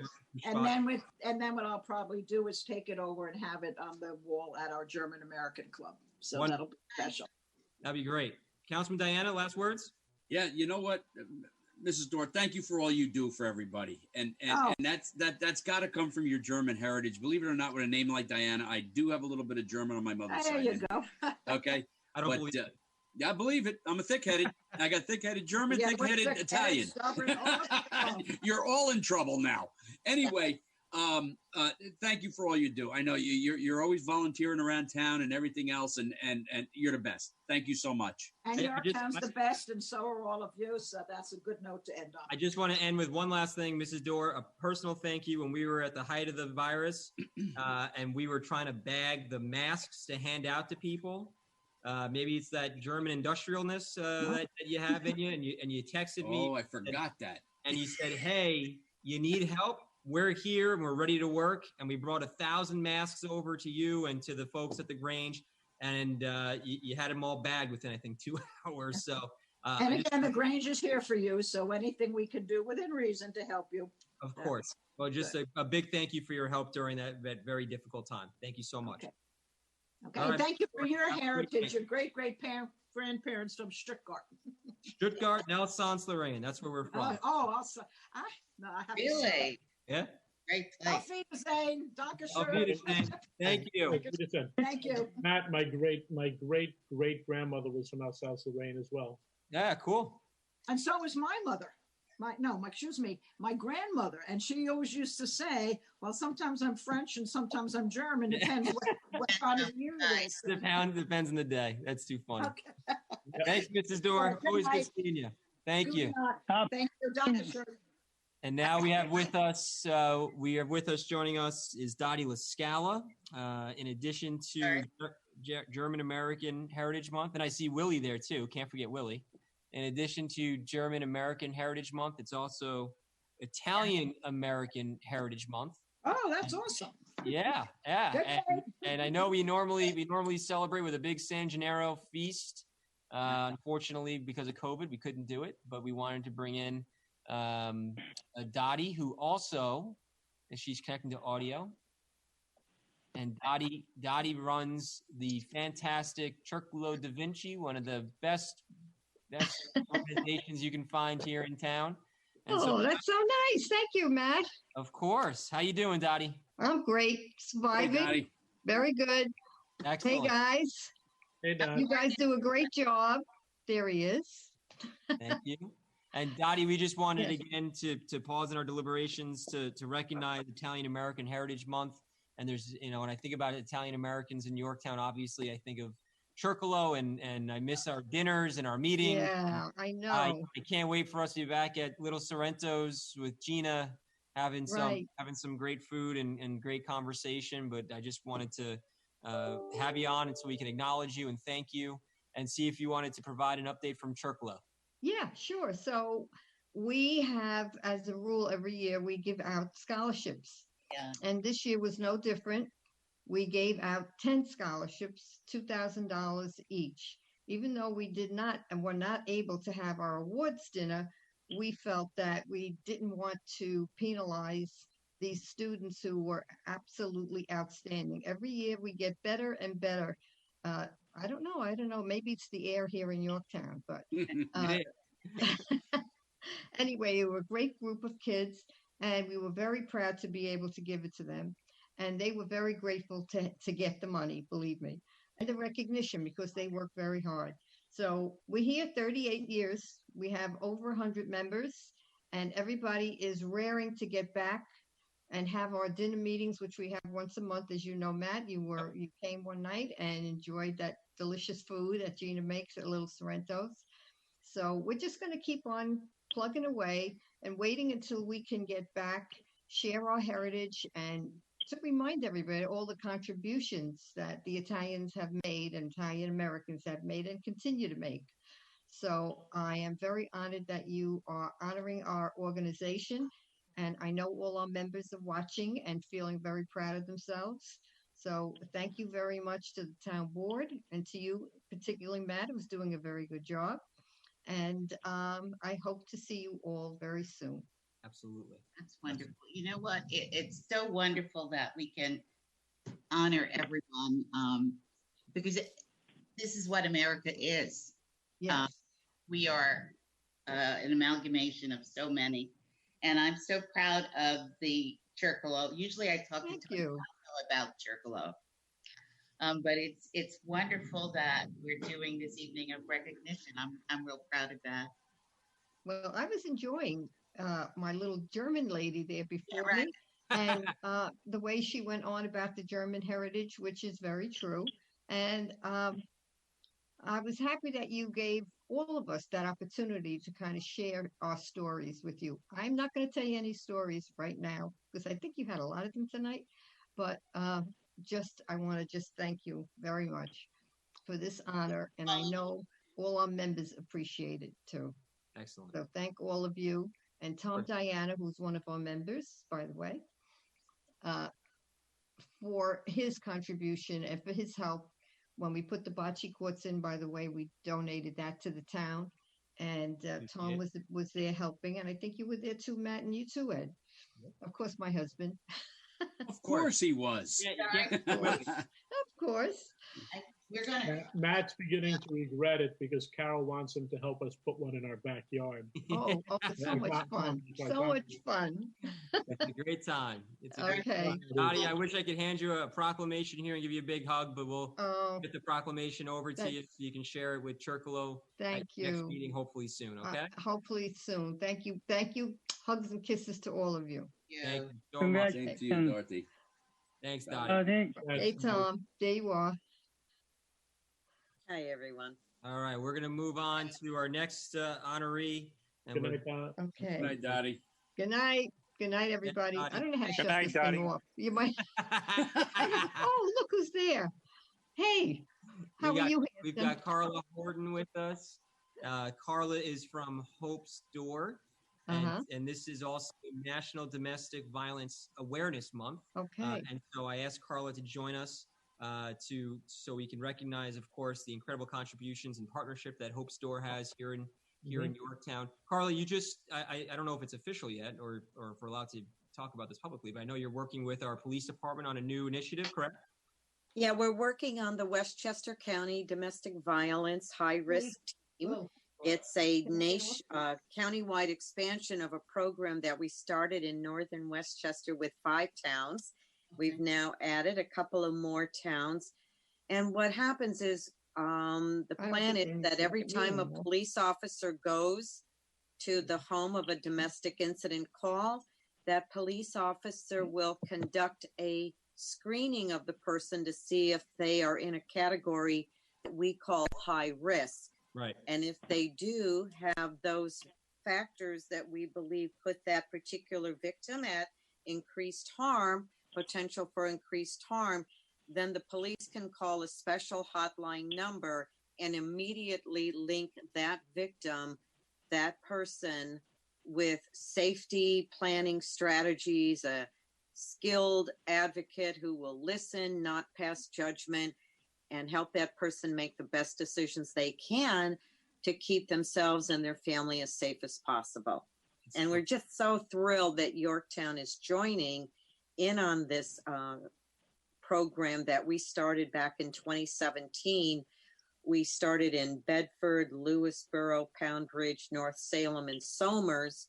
And then we had such success working with families at that time that people with leadership from the Westchester County Office for Women are now working to take our program model from those 5 towns and take it countywide. And what a better time to talk about it than during Domestic Violence Awareness Month. So thank you so much for having me be here. Please take a notice. Absolutely. our lawn sign. Most people have up political campaign signs, but we have up Domestic Violence Awareness Month signs, and they include our hotline number so that anyone can call. You don't even have to give your name. You can just call and ask for advice, and we can help you make a plan to keep yourself and your children as safe as possible. It's so important, Carl. I'd love to get one of those lawn signs so we can have one here at Town Hall. So we'll get one of those. So this way I'm sorry, Matt. I'm sorry, sir, but we ordered a very limited number due to strained financial resources. We sold them for $20. Oh, We're sold out. you're sold out already. All right. Well, that's a high class. Well, that's good. We That's are very- sold that's a out, very but high we class are problem. going to put your contribution of $20 in a little bank, and we're going to order more. Got and it. we will No have problem. them for next October. You know what one town did too, Matt, if I may? Yeah. In Pound Ridge, some of our volunteers and donors not only, came up with the idea for this sign, but they also got donated huge amounts of purple ribbon, and they went all through their town wrapping purple ribbons around the trees. So do that. get your ribbon ready. Got it. Get your $20 ready. I'm writing I'll it even down. buy you your sign if times are tough. We know times are tough, but we'll have a sign for you next year if you would. No problem. And I do want to bring up the fact that times are tough is related to COVID. And we did hear quite frequently that there was, because of COVID and the restrictions and people staying at home more, we did see some rise in domestic violence across the state. I don't know if you want to speak towards that at all. Yeah, it's very hard. Most of the time, when a victim is living at home with abuse, that victim puts up with as much as she can, trying to keep her family together, trying to remember how much she loved the person that she's living with. I'll speak from the female perspective because that's 90% of the victims we serve are women. And so what'll happen is there'll be a bad situation, maybe the night before, maybe before someone goes to work, and then that person will call us, maybe during even her workday on a break or a lunch hour. But when people were living at home, Yeah. perhaps working remotely or not even able to work at all because they lost their jobs, they didn't find a moment of privacy to make the call to us. So in effect, what really happened for us is that our hotline numbers dropped because people couldn't find a safe time to call us. And then as the economy opened up and more people went back to work, we had an upswing again in the number of people calling us. It just really depends on what their personal situation is. But I'm going to bring you back to my little $20 sign, if I may. Of course. Which has our hotline number. I don't know if you can see it Yep. on your screen, but the number to reach us 24/7 is 888-438-8700. And you don't even have to give your name if you call our hotline. You can just call and find someone to talk to, because victims living at home, living with abuse, they feel so alone. They feel so judged. They feel like no one will listen, no one will believe them, and no one can help them. And what I want to say is we are here to help, and that you are not alone, that many of us have worked for years with people who have come through. They've made their personal journey from victim to survivor, and they do it sometimes without any help at all. But I'm going to tell you, if you can get help from someone like Hope's Door, and they can help guide you and support you, and most of all, believe you. Yeah. Because most people just cannot imagine what can go on in the home behind closed doors of what can look like a very happy couple in a very wonderful home. But the reality is that the person living with abuse, more than anyone else, wants to hide that out of, I would call it a sense of shame, of embarrassment. and let's be real, of fear, because making the call to a hotline, we know that will be the bravest thing you ever do. But if you're listening to this, or you know someone who's been isolated from friends and family, who isn't showing up at holidays, pre-COVID, nobody's going anywhere much these days. But isolation and being alienated from friends and family, being denied any access to family income, being given an allowance as if you were a fifth grader. There's a lot of abuse that happens before things become physical. And those things, victims will tell you that emotional and psychological abuse is every bit as damaging and could last for longer than bones that may heal and black eyes that may, become normal looking again. So I'm just going to wrap it back to where I started, is you're not alone. And that if you call our hotline number, I'll say it again,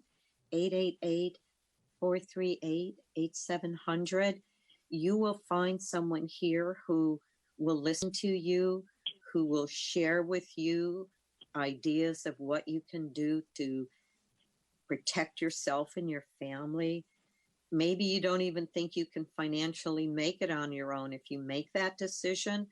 But we have an economic empowerment program called Next Step, and we've been paying for people even during COVID to take vocational classes, educational programs, maybe even English as a second language for our immigrants. Wow. And we have money for that because we have donors who say, what can I do to help a victim move on? And we're here for you. So you're not alone. Please call us. It's available 24/7. It's free. It's confidential. We don't charge a thing. We have lawyers. We have counselors. We have support group people. We have our economic empowerment program. We have services for children. And if there's something that you need that we haven't even thought of yet, we're going to listen to what your needs might be and help you find a way to achieve your personal goals for safety and independence. So call us. We're standing by. We're standing by, and it would give us, there's just no more satisfaction in the world than going to a job every day where you know that you are making a transformational change in the lives of people who have been hopeless. And that's how we have our name. That's why we chose it. We chose it because we know hope was the last thing you lost, along with whatever sense of identity and strength and empowerment. But we will help you find yourself back. We will help you find hope again. Hope that you can be safe, that your children can thrive, that you can make it on your own if that's the decision that you think you need to do. We won't tell you what to do. That's not our role. It's not our right. But we will talk with you and help you identify for yourself what choices you want to make to move forward. They may not all be good things to choose, but if that's what's needed to keep you safe, alive, people die from domestic violence. And if you've been talking with the officers in Yorktown who've been calling our police officer hotline and sending over information about residents in your own community who are facing serious threats to the safety and lives of themselves and their children, oh, please call us. That's why we're here. Call us, please. Carla, I can't tell you, I'm actually speechless, to be honest with you, because I know that, obviously domestic violence is something that is in our community. And so to have a service and a partner like Hope's Door for those victims and for their families is invaluable. It truly is invaluable. And so I just want to thank you for being there for them, there for us, and just providing a phenomenal partnership with the Yorktown Police Department and just doing incredible work. So I just want to say thank you.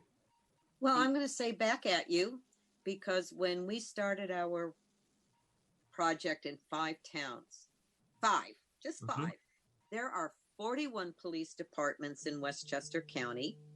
There are 3 state police barracks, and there is the county police. Hmm. So we started with 5, state police, county police. Guess who came next?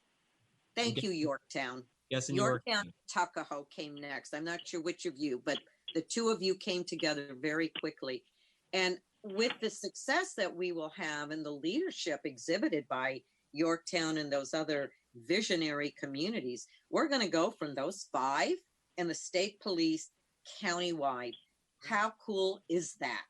Awesome. You know, it is awesome. And I know you have other things to do. As I told one of your colleagues, I was a councilwoman in my hometown for 1 whole term.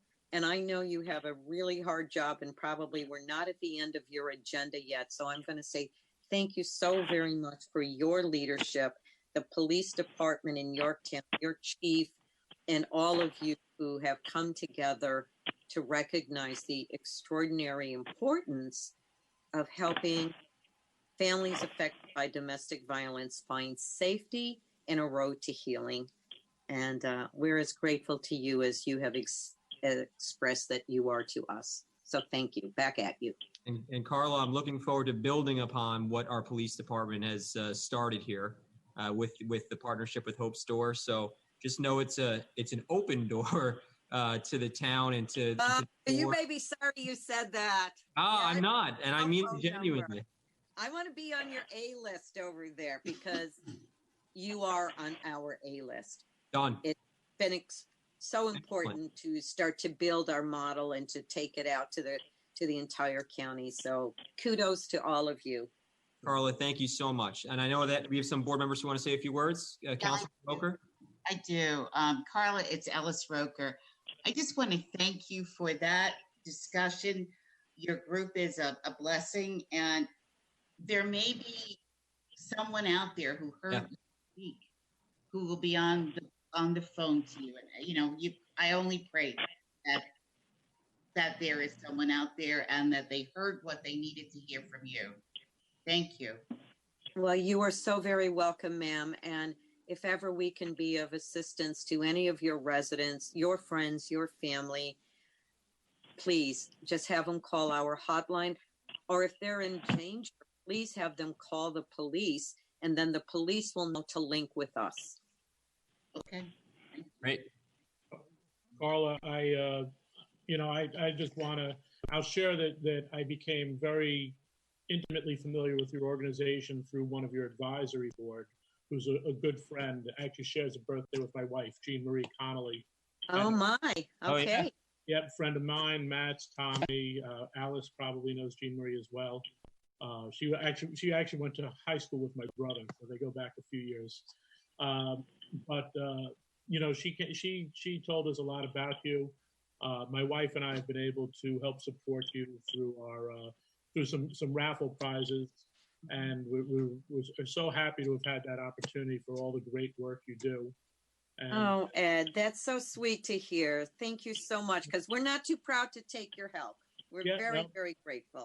And if you're going to do any other, are you doing any online auctions or anything to try to raise funds?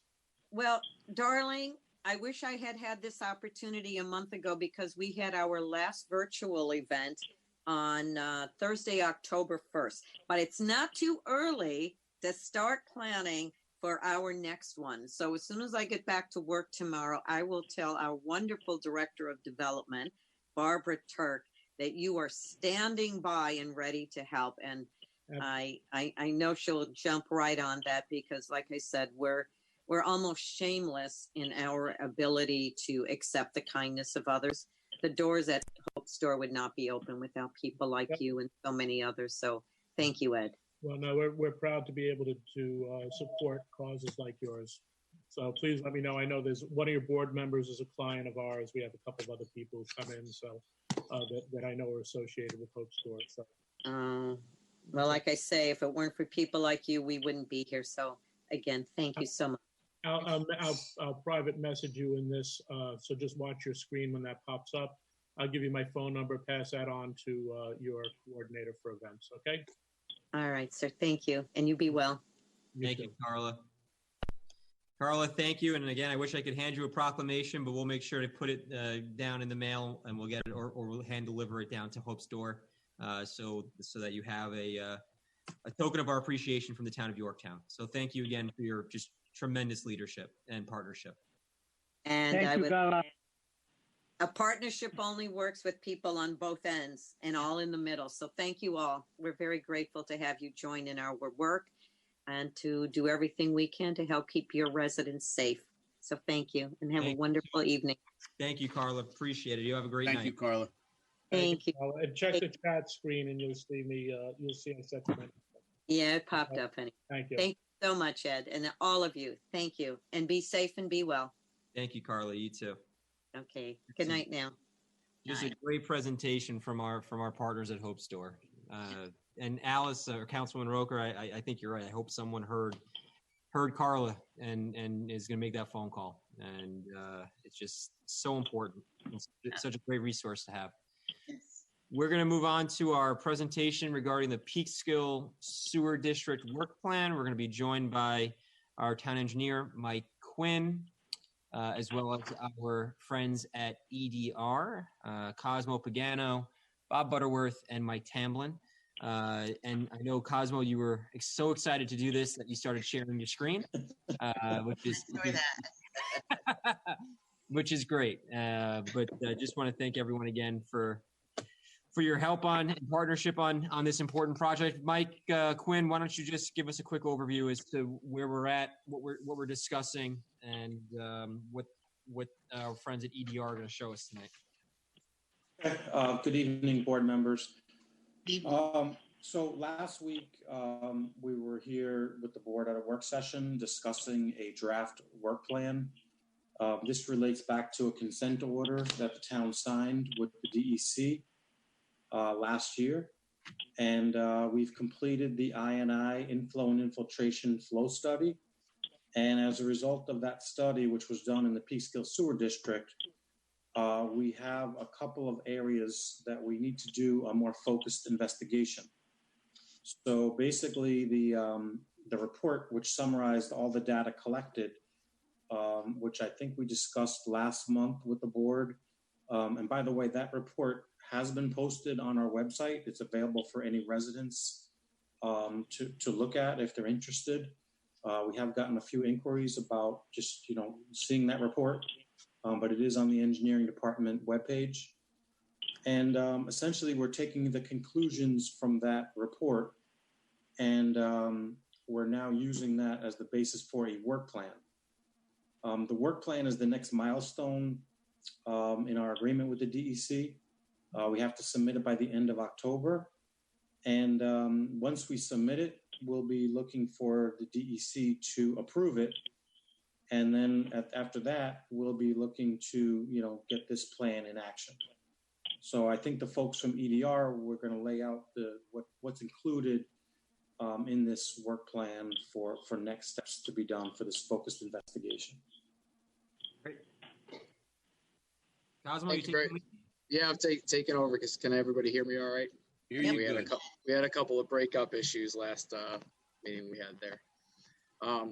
So just to take another back even prior to the consent order being signed by the town, and this is the part of the excitement, Matt, about putting the images up on the screen, is what you're seeing up here is the DEC was initially contacted the town about conducting, what Mike referred to, the inflow and infiltration flow study and subsequent SSES work in both the Halleck's Mill and Peekskill District.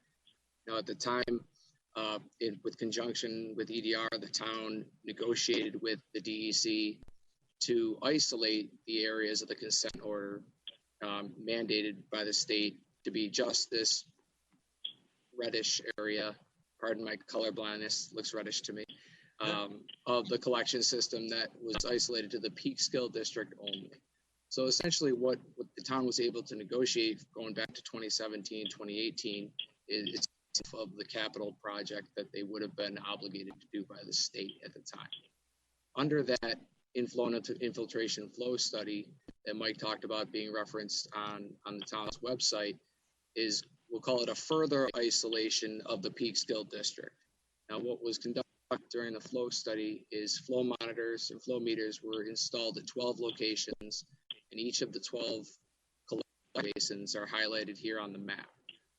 Now, that data was collected, compiled, analyzed, and compiled into a report to recommend further evaluation based on what you anticipate being typical wastewater flows for a collection system of this size and this type. Highly residential with some commercial districts, things of that nature. Now, what we found in that report is that there were two areas, areas number 8 and 11, 8 being this orange section right here over by Jill Court, and area 11 being the area west of Mill Pond Road. Were the only two areas recommended for further evaluation under this SSES portion of the project. And we have a couple more figures just zooming into these areas in particular. The total linear footage for these two areas combined is approximately 46,500 linear feet of collection system. And what's proposed as part of the work plan is that these sanitary sewer lines are cleaned and televised with a camera to send a camera down and take a look for structural defects and masses that may impede wastewater flow through the collection system. They also look for illicit connections like sump pumps and roof leaders that are connected to the sewer system. So we would look for items that are running, for example, on a perfectly dry day.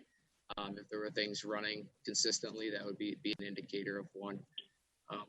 So essentially what the town had been able to successfully negotiate is 1/6 of the capital investment of doing the entire collection system, which was first going to be mandated by New York State DEC, down to isolating it into these two particular areas. So this step that we're on right now, which is going to be due October 30th to the DEC, is outlining a work plan for how the town is going to conduct CCTV inspections and subsequent smoke and dye testing. And before anybody out there takes a gas, the smoke is not hazardous. It will not burn your eyes or anything like that. That's going to be due to the New York State DEC per the consent order by October 30th. At that time, the DEC has approximately 30 days to review and comment on the report, and they'll or the work plan, and then they will provide us their comments, or they'll authorize us to go ahead with that. The next step after the DEC approves the work plan that we have in front of the board that's going to be submitted at the end of the month is to actually go out and conduct the SSES work, that being the televising, smoke and dye testing, over the next 18 months from the date of approval by the state DEC.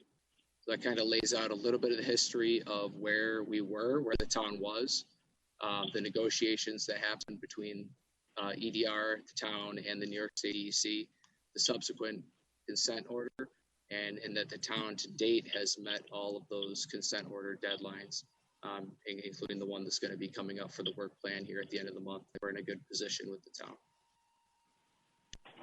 Fantastic. I appreciate you bringing the maps up. Oh, no problem. I think they're just really important for people to see. Again, what you're looking at here is the Peekskill Sewer District with the different basins. Again, 2 of those basins, as Cosmo told us, is going to be the focus of our work moving forward as part of the SSES. Questions from the board? Comments from the board? Yeah, I have a comment. Cosmo, you said the bottom area is the area near Mill Pond. Correct. This area number 11 over here, this light gray, it looks like. Mm-hmm. Now that is an area that always flooded. Yep. When you have that kind of area that is just taking all of this rainwater and everything else, how do you stop that? Well, there's a couple of ways of doing it. If it's a really low area, one technique is lining the sewers. So Okay. all those joints where the pipes have been pushed together, you can go inside and line the sewers to prevent the water from penetrating those joints. Basically tightening up the pipes so you don't allow the groundwater or any extraneous water to get inside. And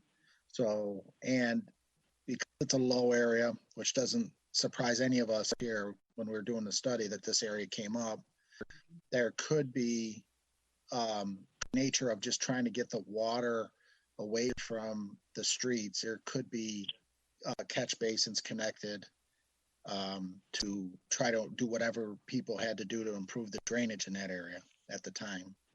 So it's a combination of things to try to eliminate through internal techniques, in situ is what they call it, lining of pipes or separating some of those drainage areas if they happen to be connected. Okay. The most difficult piece that might occur, you could have one area where you have a fault that's partially deteriorated pipe in the ground. All the drainage water in the low area goes to it. And the most difficult one is if you have a basement sump pumps or roofs that are tied to the suction system.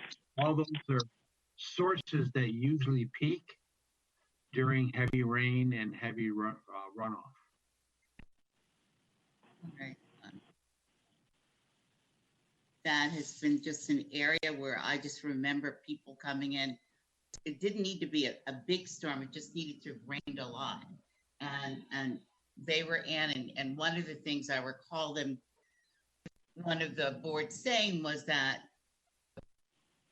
the people who purchased the Lowe's property would build some kind of collection system up there, and therefore it wouldn't come down.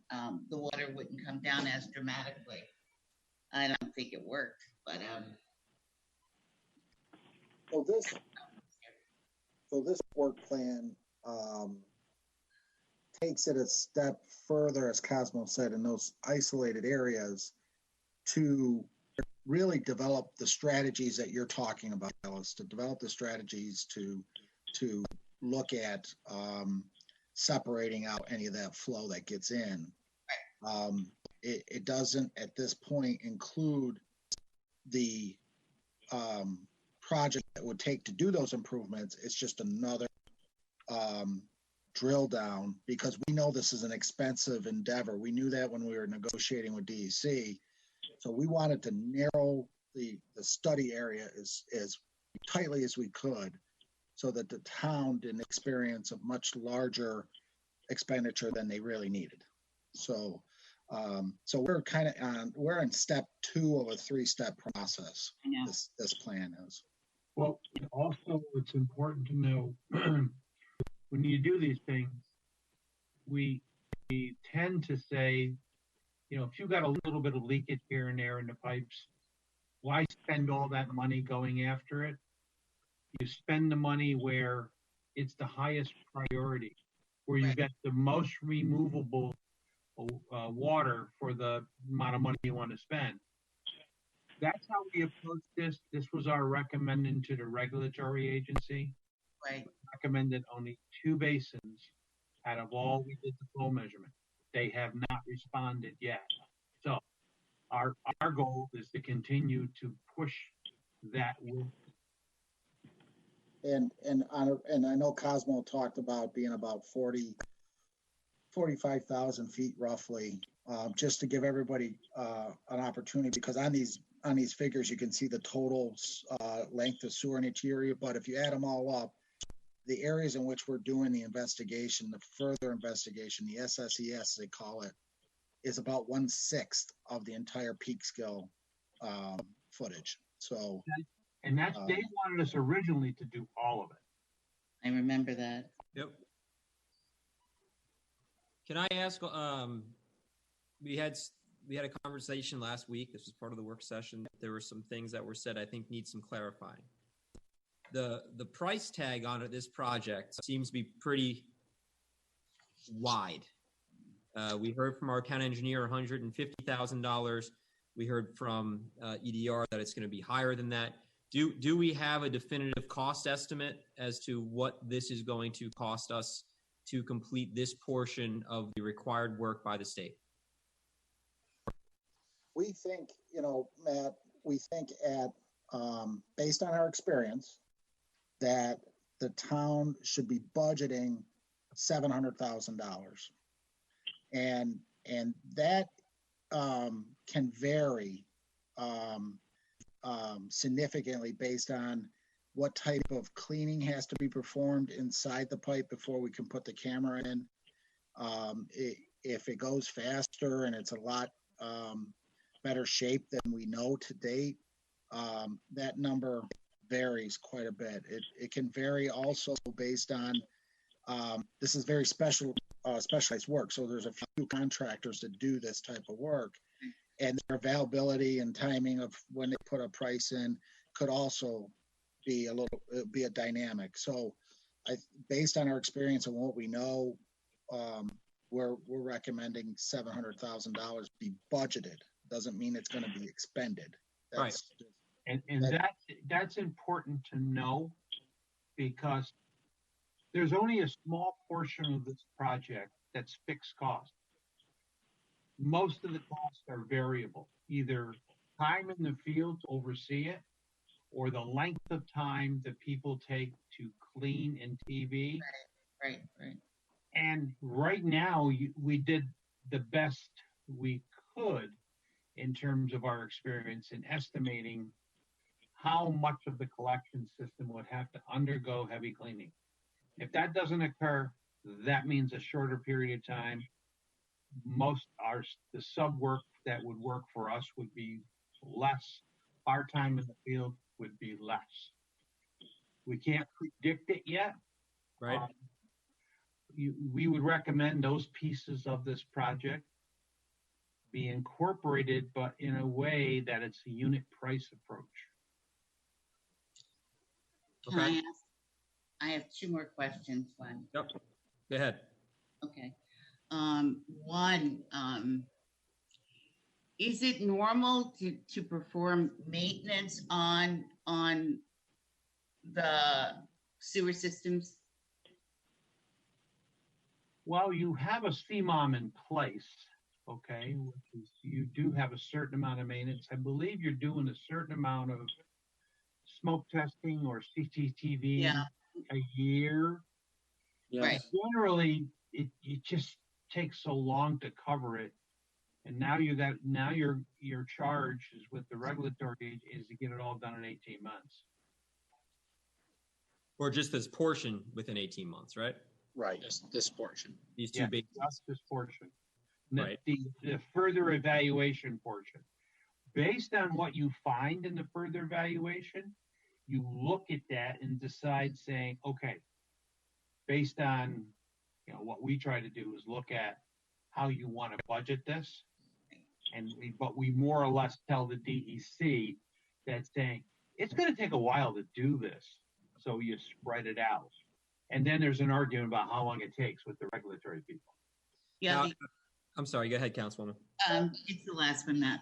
No, it's okay. The last piece was when Mike said this is a three-part dance we're doing. The $700,000, that may or may not cover the final piece. That's correct. It probably would not. No, I don't think that. I think it's fair to say it does not. Period. I just had to make sure. It's got to be very clear. Right, yeah. You got to be very clear. It was 119 for the I&I. It's 7. Well, we're budgeting 7. 7. Yes. And then there's a third phase, which is going to be the actual improvements. Right. Should they find anything through this SSCS study? Am I correct in that? That's correct. Yeah. Okay. And can you also, one of my other questions is, so since we were able to narrow it down to 2 basins, can you explain to people how this benefits the entire district? Because there's 2 sewer districts in the town of Yorktown. There's the Peekskill Sewer District and the Hallett's Mills Sewer District. So within each district, there's these basins. So these are 2 basins within the Peekskill District. Does doing this work and making these improvements benefit the other users within the district? In our mind, it does, because the whole district, all the Peekskill, was under an order on consent.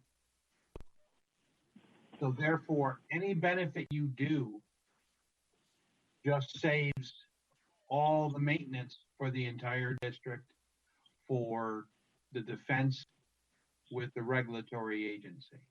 But what we don't know is how your law is written relating to that. Just so people are clear, when we say Peekskill, they may be in the Mohegan East or Mohegan West or Hunterbrook districts, local districts, correct? Correct. That's correct. So, I'm just a little perplexed, I guess is the right word, that, we're originally given an estimate of 150,000, but a contingency is usually 10, 15%. And we're looking now at a $700,000 project. So where was that disconnect there? Well, let me give a little background to that.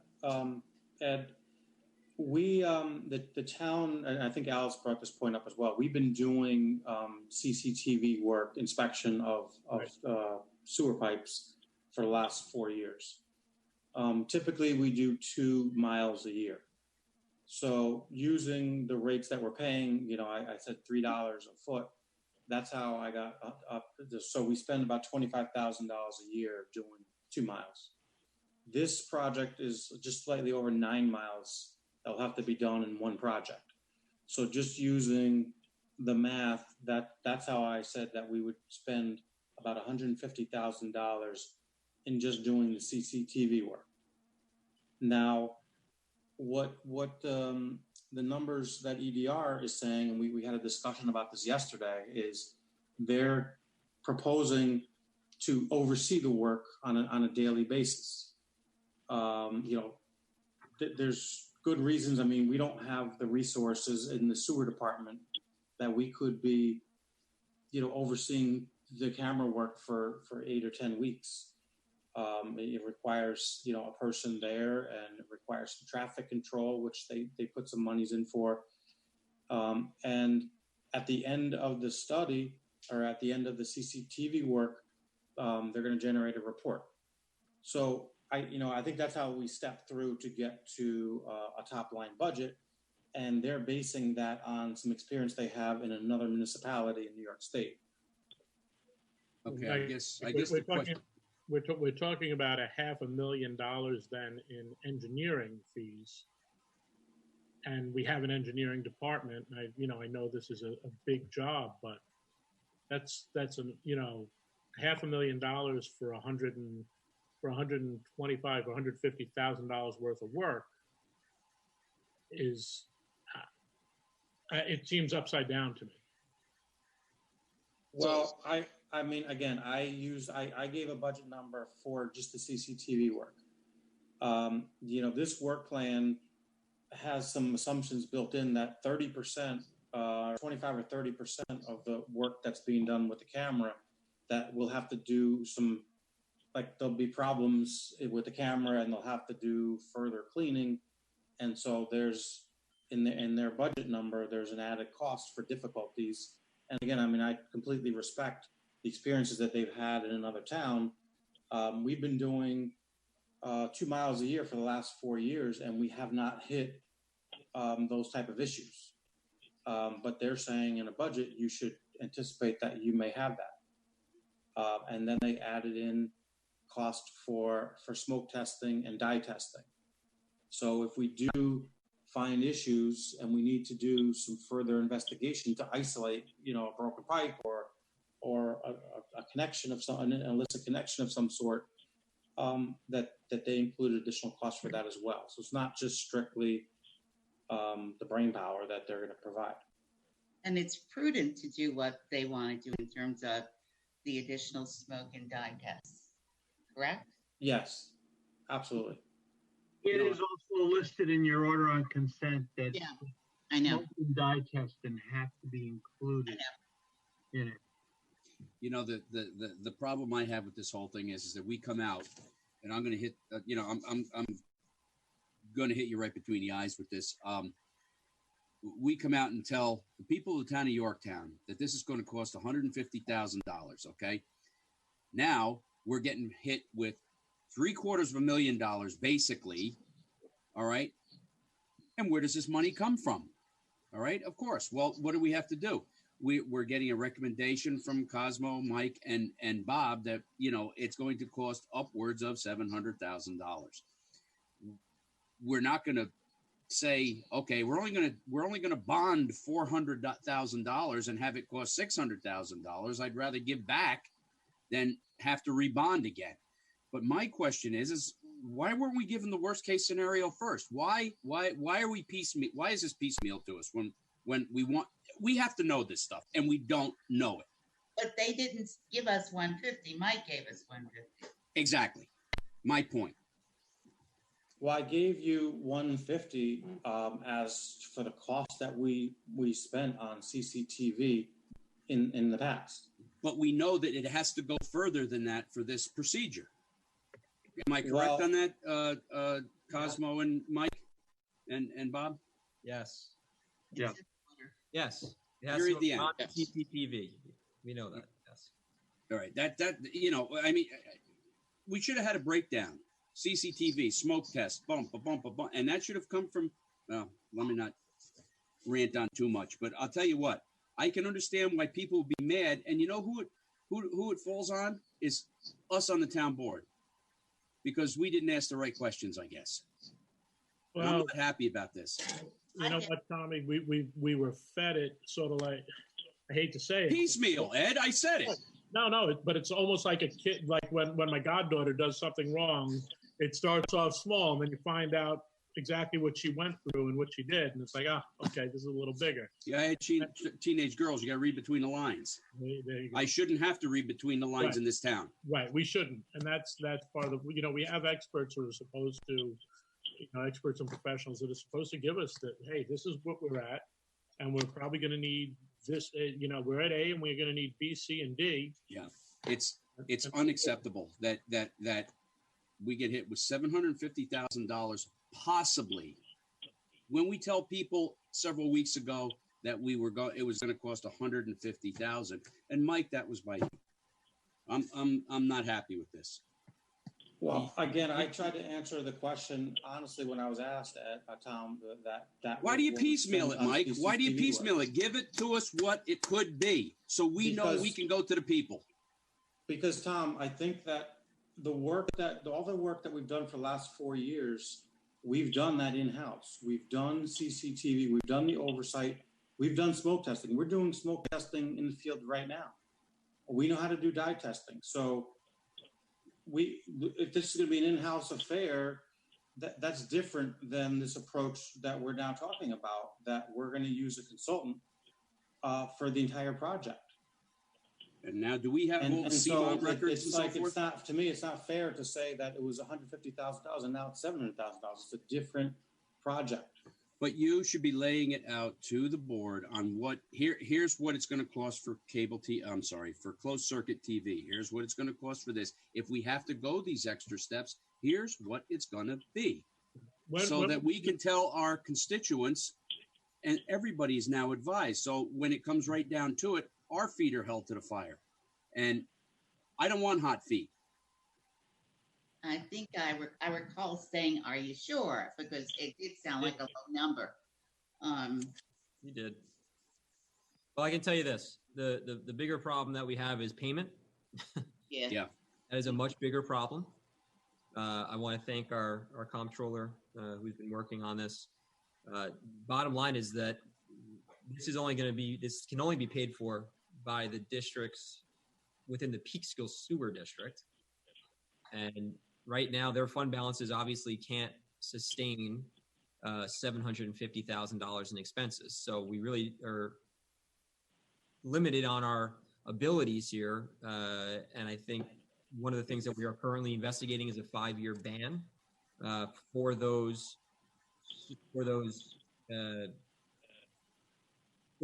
sewer districts within Peekskill to pay for the work. And then again, there's going to be additional work on top of that we don't know yet. That's going to be dictated by the SSES. Yeah. And it just, I guess my frustration comes into play when we're trying to put a financial picture together, a financial package together. You need the whole picture. Yeah. And we need to know what exactly we are trying to finance so that when we are working with our finance team and working with our bond counsel, it's not 15 rounds until we get to the real number that we're trying to work with. And so I understand the frustrations. I do. Herein lies, may I interrupt for a minute, Supervisor? The other problem is now we're going to have to go out to RFP or bid for this. Well, yeah, that's the other thing is that I had an issue with, and our town attorney's on with us as well. So feel free to chime in, Mr. Rodriguez. But obviously, to spend $700,000+, you run into a procurement issue, and there hasn't been, to my knowledge, an RFP put forward that would cover the cost or the scope of the work. So that's another issue that we have to go deal with. Bob, Matthew, would you let me ask Bob a question related Please, of course. to that? Yep, of course. With regard to the RFP you got to perform the study, didn't we go far? How far did we go out to what you could do? We talked, Mike, you and I and Cosmo talked about this yesterday. We had an RFP and then the resolution was passed. And there was some statements, and I don't have it in front of me. There were some statements in the resolution that the town could ask us to do additional services, yet not yet defined. I thought we did that. Okay. It's not exactly right, Bob. And yeah, I didn't remember it, Matt. I'm sorry. Nope, you're good. It clear. Hold on, I have it. I just don't know if $700,000 or $600,000 worth of work is within that scope. But my concern is beyond that. It's we do that number, but we don't know what's down the line for us. Right. So and here, and by the way, here's the this is from December of last year. The scope of the work includes 2 optional tasks to be under. Is this the one you're talking about, Bob? Optional tasks to be undertaken when directed by the town for the following. The town may require additional assistance from the consultant that cannot be defined at this time. Yes, that's one of the items. Okay. I also think there's someplace in the body of the resolution that talked about the I&I study leading to further study, such as an SSES program. Right, but the other, I mean, again, this is something that we have to kick over to our legal department. Number 7 states the professional engineering services to be provided by EDR will be in the not to exceed amount of $119,000. That was the initial study. Right, and that's the I&I study, and so now again, that's why it's 3 different phases. Yes. I&I, which this covers, then SE and the SSES, which is what the work plan is for, and then whatever work the SSES identifies to complete. Yes. I think the board have a conversation about how we're going to accomplish this. I think so too. Well, can I speak to Mike, please? Hello. Yeah. Mike, my question is the entire project. First, you're going to have to check it out with the camera and smoke and all that. And then a little, the next one is to really either clean up the entire our portion of the town, how many people they have collected. Because if it is a $700,000, $750,000, how many customer, and then the controller has to sort of figure out if even if they put a bond or whatever they want to borrow the money, they gotta add each bill each year every time they pay the sewer bill. how much money will be increasing? Because this and then this all has to be number figured out before you do any work, Right. It's 6,000, Councilman Yeah, Della, 6,363 units within the Peak School District.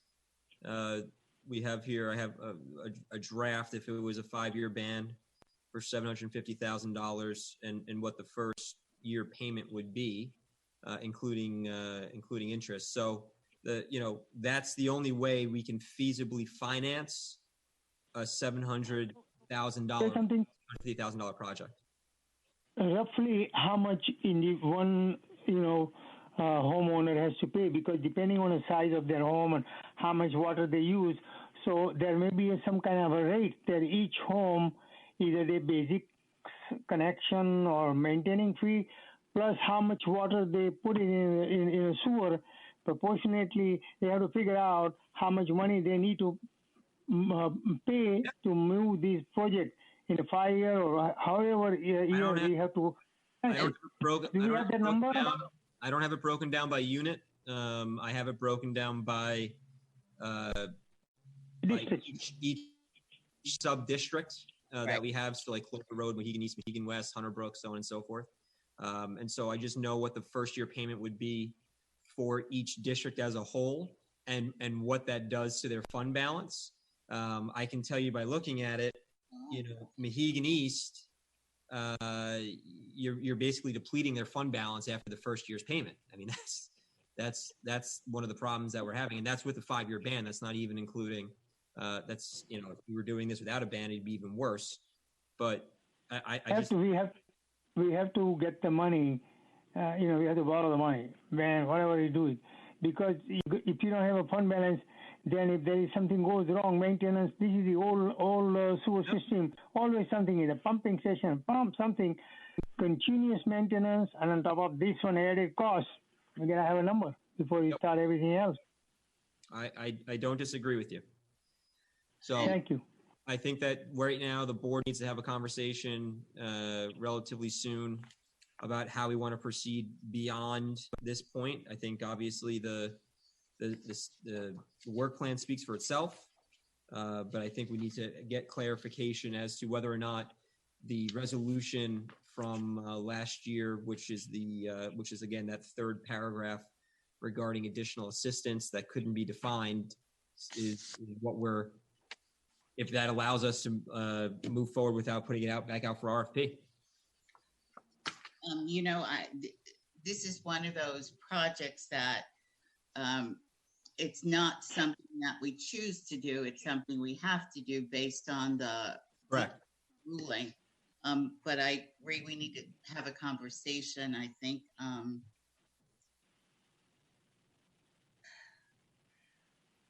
I just want to thank EDR for doing what you've done so far. Absolutely.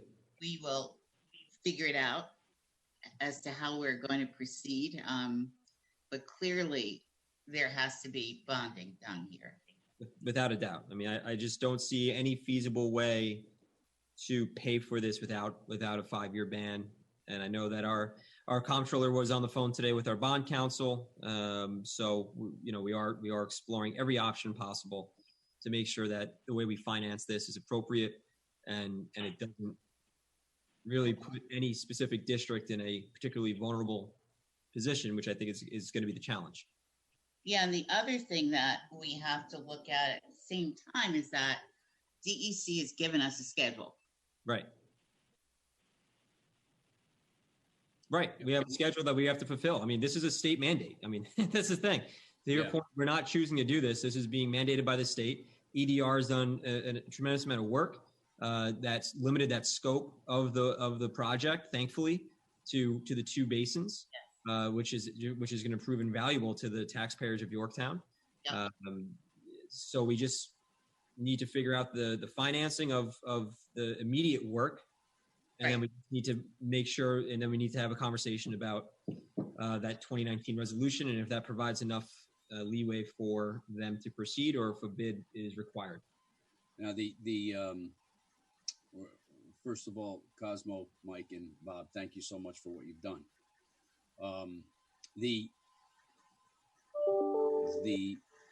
amount of work that was done as of now is only a partial amount of what needs to be done to fulfill that commitment order. Am I correct on that?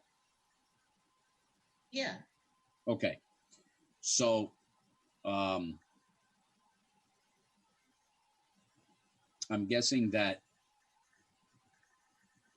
the time limit that we have on that order is next to nothing at this point to complete the work that needs to be done. We have what, about 18 months, maybe? 18 months. We have to the end of October. For this section, yeah. Oh yeah, no. This has to be handed in October 31st. That's when Right. the work plan needs to be submitted to DEC. Right. And then the next process is, do we have an 18-month window on that? Or is it less than that? That's the 18 months. It's 18 That's the months. 18 months. Okay. Okay. Schedule for the third phase for any rehab work, and we don't know how much it would be Right. at this point, is something that gets decided depending on how we were to prepare Okay. for EFC. Right. Of course, we would not do that without consultation of the board. Right. I had a question, I forgot. Well, I think at this point we can unless the board objects, we approve with the we approve the work plan. Yep. I think that's the most timely issue that we need to deal with tonight, which is approve the work plan so we can move that forward to DEC, have EDR submitted to DEC. In the meantime, while we wait for DEC's comments on the work plan, we need to work very diligently and expeditiously to understand A, the financing, and B, the bidding issue that we need to get our hands around. Let me ask one question. In a perfect world, when, after we submit this, DEC has 30 days to comment to us. When would you begin the work in a perfect world? You The next phase, Alice, you're asking? Next phase? You would want to start procuring the people who are going to do the CCTVing, so they're available in spring. You would like to get this work done. Right. April, May, June, something in that range, because it's going to take about potentially 90 days. We're hoping a lot less. That's what it would take. Yeah, we're looking at Q2 of next year. That's the time frame that we've been working off of. Yeah. Right. But we have work in the first quarter to do, like you said, securing all those people that are going to do that work. The whole planning piece. The physical work would be Q2. Yes. All right. Any other questions from the board on this? Nope, I'm good. Okay, EDR, any questions that you might have for the board? All good. Thank you for your time. Thank you for your great work. We appreciate it. Thank you, guys. We appreciate all you do. Have a good night, everyone. Thank you. Bye-bye. Good night. All right. Thank you. Night. Good night, guys. Thank you. We're gonna move on with our agenda to the Poet Laureate. Do we have Mr. McMullen on with us? Oh, it's late. It's late. Diane, is he on? There, I see his Yes, he is. Here he is. Hey, John. I see him. Yep. Okay. I'm doing a poem every day for. Maybe we have feedback on your TV, John. Is that your TV that you've got on behind you? Yes, you're absolutely right. No problem. It's gone. Okay. I've been doing something so far. I have to do it all the way up to Halloween for a project. Changing leaves.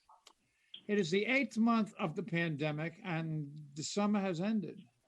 Fall has come in its beauty. The leaves are a color palette. But fall is sneaky. First comes the beauty, then comes the cold, and the leaves fall. Heavy jackets go on, the long sitting ends, and I can already hear the hoofbeats of the headless horseman. Okay. Thank you, John. Always good to hear from you, John. Appreciate it. Thank you, sir. Wonderful. We're gonna, we have a resolution for personnel. We are going to accept the, the town board accepts Diane Chavone's notice of retirement from the building department effective October 9th, 2020. Do I have a motion? Motion. Second. All in favor? Aye. Aye. Any opposed? Motion carries. We'll move to courtesy of the floor. Diana, can you let us know who we have?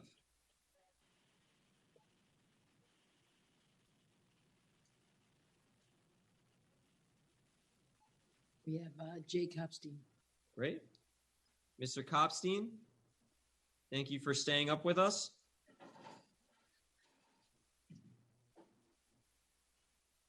You see him. Hey, Mr. Copstein. Jay? Yes, unmute. Jay, can you hear us? Yeah, I'm on. There we go. How Hello, are Jay. you? Good evening. Good evening. Okay, and I've said some of this before, but I think it bears repeating based on what I've heard earlier. Supervisor Slater, Yes, sir. you are a legislator and the chief operating officer of the town. The other town board members are legislators and liaisons as designated by you. Mhm.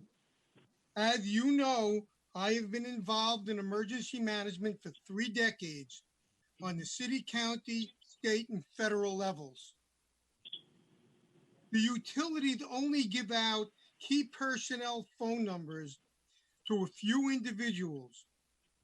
For Yorktown, it should be you or your designee, the police chief or his designee, and the highway superintendent or his designee, as well as 60 control.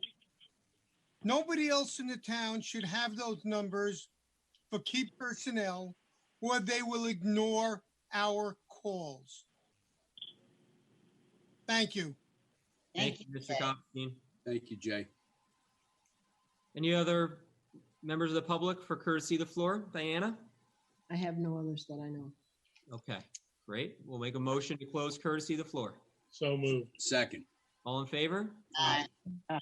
Any opposed? Motion carries. Mr. Copstein, thank you for your comments. Again, just as a point of information, I rely heavily on our highway superintendent during our storms and power outages. He's been just a fantastic resource for me. I can tell you that during the hurricane, specifically, the highway superintendent and I were the two who were in touch with utility companies, and we were in constant contact with them. But the highway superintendent, as he explained, is the one who the workforce folds under during those emergencies, weather emergencies. And again, I want to thank him for his great work during the hurricane and the recovery efforts that followed. But I understand exactly what you're saying. So thank you for your comments. Anyone else from the board? No, Can I make it? Okay. I think David Any is comment? the person. He's there 24/7. And Between Dave and of course, we also have Sergeant Scatola. yes, That was really our triangle. And I thought it worked. I mean, I know it didn't. I want to say it worked well, but we did have good communication internally, and we did have constant communication with the utilities companies. If only they responded better. But that's not the point. Councilman Patel, you wanted to say something?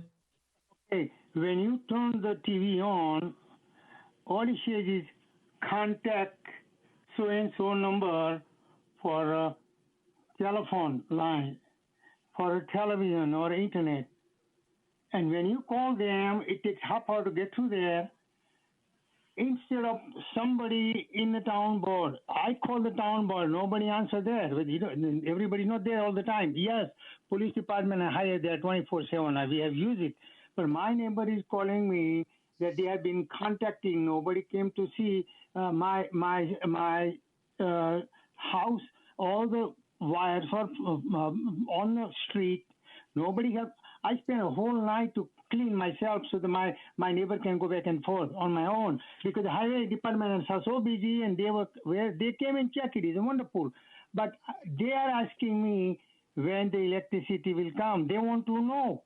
Everybody don't have a generator. Some people are disabled, aged. That's why I should have at least somebody to come in and communicate to you or your office. I was not able to talk to and get any information for a long time over there. I already spoke to the police. They were there. And also the highway 24/7. They will call you and they will come and clean up the street, whatever. They have done a really good job. But we all board members should know that really what is the procedure. Give the number. We can talk to you. If I cannot talk to you, who should I talk to you? Those people, they have hundreds of customers, I know. And they have their way of doing it now. They should know what street don't have a power, what area don't have internet. It is only on the computer. That way they check it every second, how long, how many minutes you are using it. When you complain, they'll tell you you are connected 24/7 to 70%, 90%, 80%. All these things are already known. So they are not responding to us.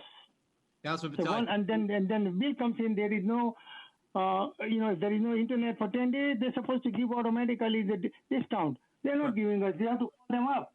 These are the issue I want to tell my people, those who live to me, or anybody ask me from the town. Councilman Patel, all the other town board member are expert that one. That's what I'm asking you. Great. If you're talking about Optimum and the internet and phones, Optimum was an utter failure during the hurricane. Thank you. Utter failure. We were given a liaison that communicated directly with my office. So if you have Optimum specific questions or you have constituents with Optimum specific issues, please have them. You can call me directly, which you know my number. You can do that no matter what. But there was, I was not able to contact you. There was a period of time. I know you are very busy, connected, many things.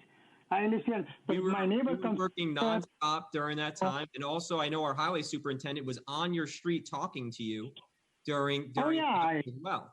So you can communicate these issues to either me directly or to our highway superintendent, because he and I during those situations are in like every 30-minute contact with each other to make sure that we're not letting anything drop through the cracks. So I would recommend that you utilize. My neighbor, he knows you. He's a good friend of you. What he tells me, I'm telling you, okay? And you want to speak to him? He is asking me why there is no communication, but he tried to contact, and then they say you call. How can you call somebody you don't have a power? The phone line does not work. Those who have a landline, the cell phone have it, but then you got to get all the information. So these are the problems we are running through. So if we have some way to communicate one person, okay? There were a lot of problems that we found when we had. And then one guy comes in and says, I can do everything. That's the problem I have here, okay? You cannot have only one board member lies on. Every board member should be able to talk to them and then report to the police or whoever they are. They ask it. I called on my street and they came in right away. Thank you, police, okay? Those are disabled people. They cannot get out of their house, and that's what I spend my time. Councilman Patel, we really do need to move on with our agenda. I understand what you're saying, and I can talk with you offline about it. So we're gonna move to public hearing decisions. Yeah, that's okay. Thank you. We're gonna adopt local law number 12 of 2020, amending 240 of the code of the town of Yorktown by adding a new Article 3 entitled Low Pressure Sewer Systems. Do I have a motion? Second. All in favor? Aye. Aye. Any opposed? Motion carries. To our town clerk, Diana Quast, do you need a roll call vote on that? No. I'm just making sure. Okay. Adopt lead agency negative declaration and approving resolution granting the amended special use permit request filed by Danny Porco of New York Fuel Distributors LLC to demolish and replace an existing gas station located at 3700, say it with me now, Barger Street. Barger. I do also just want to point out within the resolution that there are conditions included. Now, we did have I'm not sure if he's with us. Diana, do we have the attorney who wanted to speak to the board? Leo? We have quite a few that would like to come. Good evening, everyone. And this is, okay, so this is for, and we have John Tegeter with us, Diana? Yeah, I'll put him on. Thank you. Leo, good evening. Thanks for hanging in there. Evening, Supervisor. Away from it all. Planes can get you there. Imagine that. Good night, public service announcement. Great. Rich, good evening. It's good to see you. Evening, Mr. Supervisor. How are you? We have Mr. John Tegater, Director of Planning. So we have here a decision statement to approve for the Getty Station located on Councilman Diana, Barger Street. Barger Street, 3700 Barger Street. Barger Street. I understand that you had some comments for the board. Mainly questions. That there were a few conditions at the tail end of the resolution that I just wasn't sure in order to give my client proper direction. Sure. What was, so if everyone could flip to page 7, condition number 4 spoke about a lighting plan approval from the planning board. So we've had a lighting plan in the plan package all along. I'm not sure if that's kind of slipped through the cracks at all, but then also in my reading of the code, I think it would come back before the town board for approval as opposed to going back to the planning board. And I note that there's other approvals that we'll have to seek down the road from the town board. So I'd like to avoid being ping pong between boards if possible. Mr. Taggart? I think it doesn't need to come back to the town board. I don't know where you read that, Leo. But as you know, the Chapter 200 designates the planning board as the approval authority for lighting plans. So that's where it needs to go. And in terms of that it's been on the table, yes, I agree that it's been on the table, but I don't think rightfully the planning board could actually approve it without having an approved site plan with which to approve it against, if you understand what I'm saying. Yeah. So I think this is probably unfortunately, probably the proper sequence. Okay, for the record, I would note that Chapter 200 makes the planning board or the town board either or the approval authority. And I just figured because we were before the town board for everything else, that it'd be nice to tackle it all in one fell swoop. We didn't do the lighting. Town board did not concern itself with the lighting on this particular property. Understood. So moving along, I guess, John, is that a separate application or the town board refers us back out to the planning board hereafter? I don't know logistically how that works. You just need to let me know and I can get you on the agenda. It is, we don't have a particular separate form for lighting plans. They typically come along with, site plans. So all we need to do is move it over there and get you on the agenda and get you in front of the planning board and get their eyes on it. Okay. Condition number 7 spoke about providing sufficient landscaping in the front yard setback. We've had a landscape plan. I'm just not sure what you're looking for there. There is a landscape plan. The regulation does call out that in front of road frontages that. John, excuse me, John, just hold on one second. We have some feedback here. Thank you. You can continue. Okay. The regulation does call out that along the road frontages that you need to have the first 5 feet landscape. So you do have at least one of the islands that fronts on Barger Street is shown as still having concrete in it. I would suggest that you relook at the landscape plan, in particular since you have closed the one ingress-egress curb cut, and just revisit that. If the town board chooses that the landscape plan as shown is sufficient, then that's fine. It's just that the regulation specifically states that the first 5 feet need to be landscaped.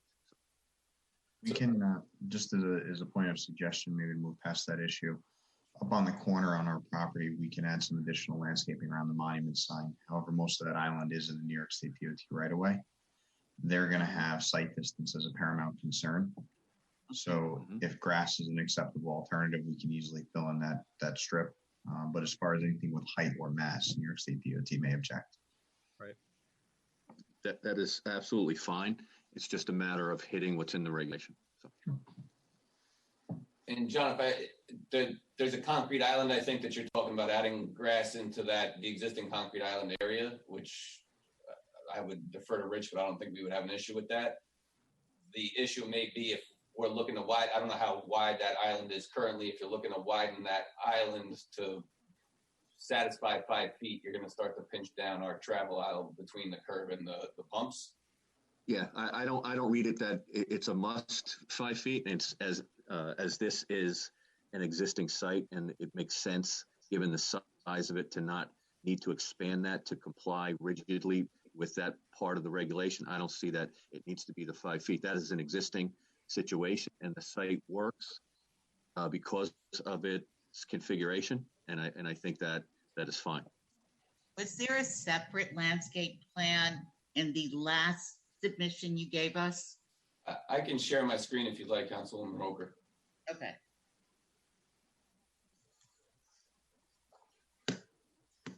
So this is the plan, which has the landscaping in here. So we have new landscaping going on to the side of the parking here, as well as some around the monument sign. I think the area that Rich was speaking about is this area in the DOT's right of way that we could potentially do some additional planting.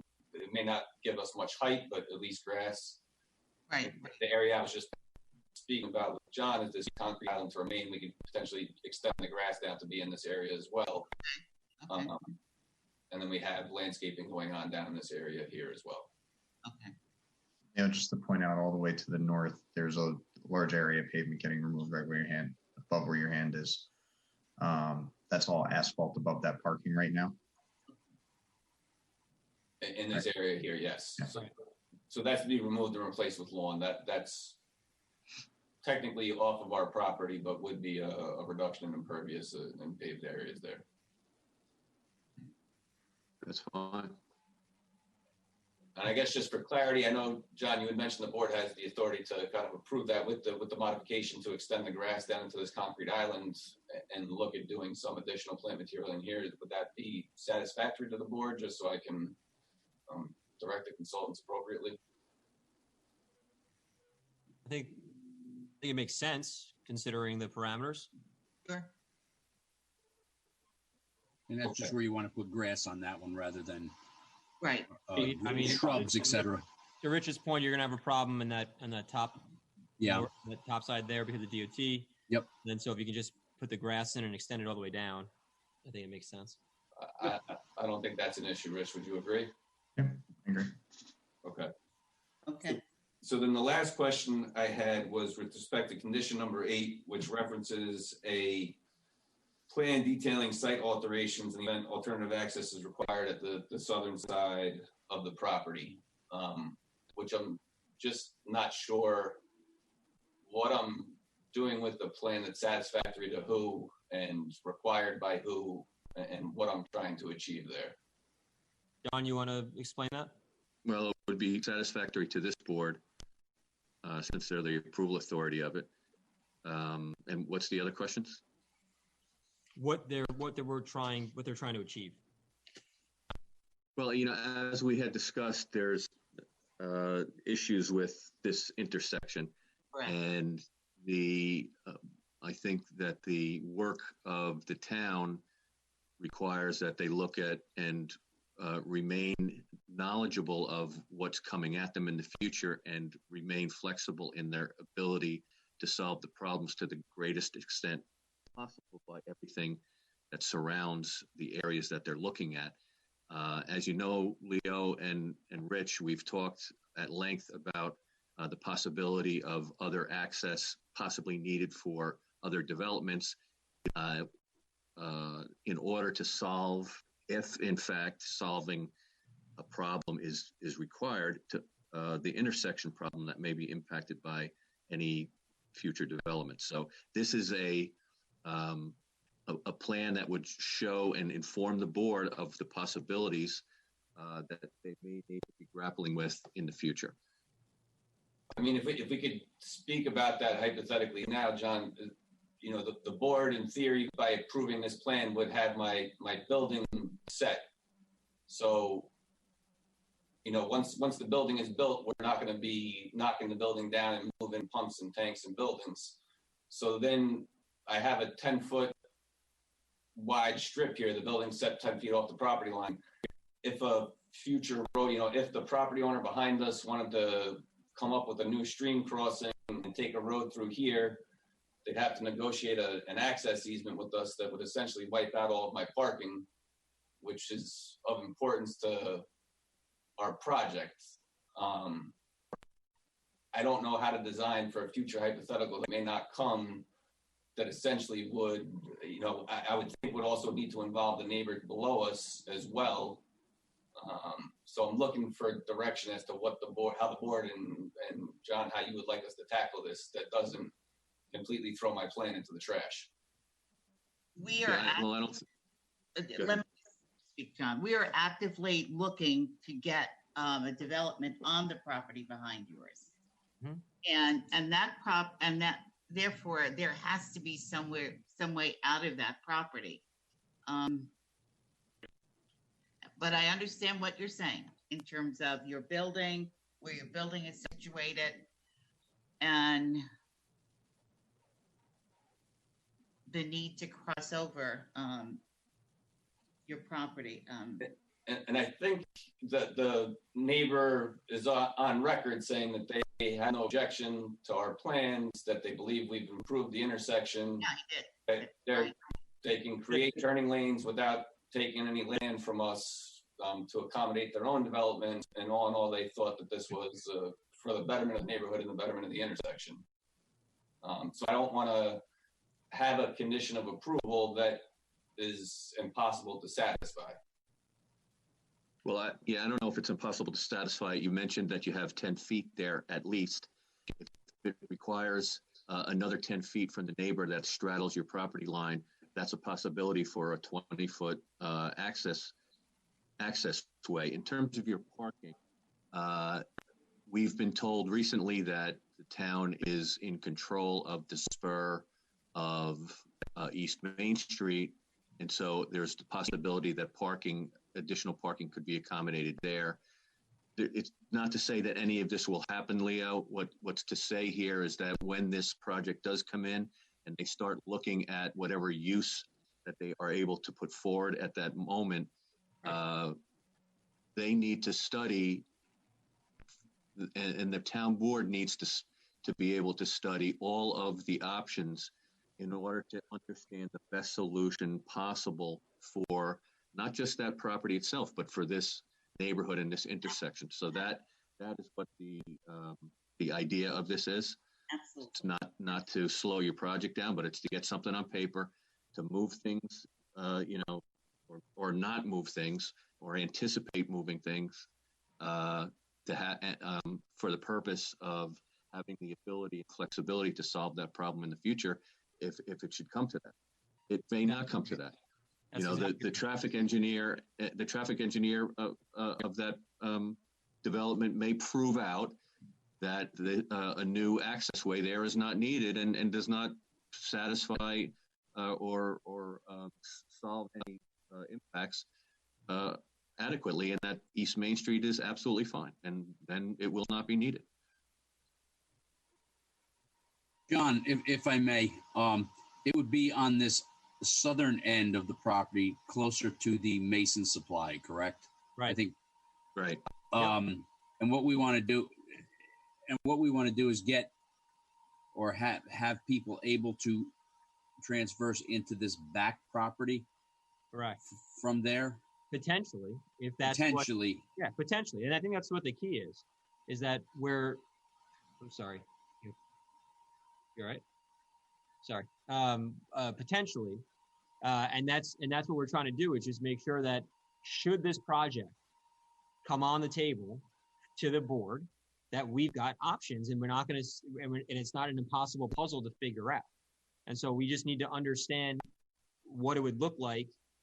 And John, correct me if I'm wrong, but what we're asking for is a basically like a preview of what it would look like on the south side if there were access granted for that back property, just so we have it in our back pocket for when and if the applicant finally comes before the board.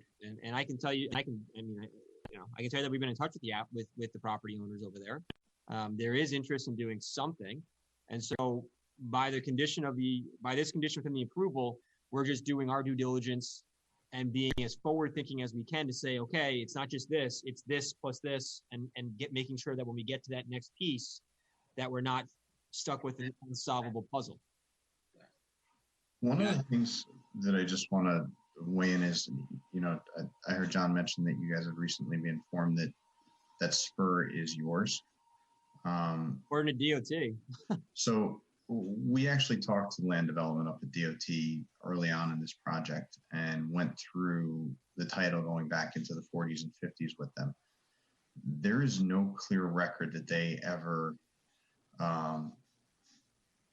gave up anything other than maintenance on the roadway, and they still may own the roadbed. And I'm not sure that anyone can decisively determine that until an actual title's run and it goes through a full gamut. So based on the titles that, on the records that we did go back in time, I'm not sure that DOT ever really gave up ownership of that. In the last conversation we had with DOT on it, they did state that, in fact, they believe that it was the town's.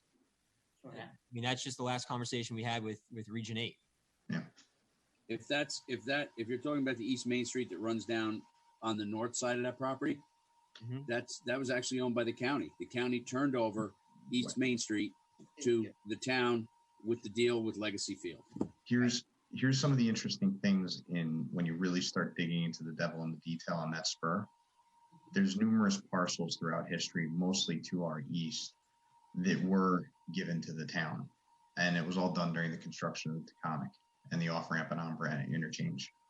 However, this last little strip from the bridge west didn't show up in those records. So it may not be that cut and dry is my point. So as we start to look at an alternative plan, and to Leo's point, parking is going to be our concern. Or we should assume that we can use that little East Main Street stub, knowing that in fact it may not be the town's. Well, either way, it's a public piece of property. So, it's a complicated. You're right. This is a complicated problem here, and so I think the idea is for the board to maintain as much options as they can until all of this settles out. Unfortunately, looks as though they'll have to solve them more in a piecemeal fashion rather than a cohesive fashion.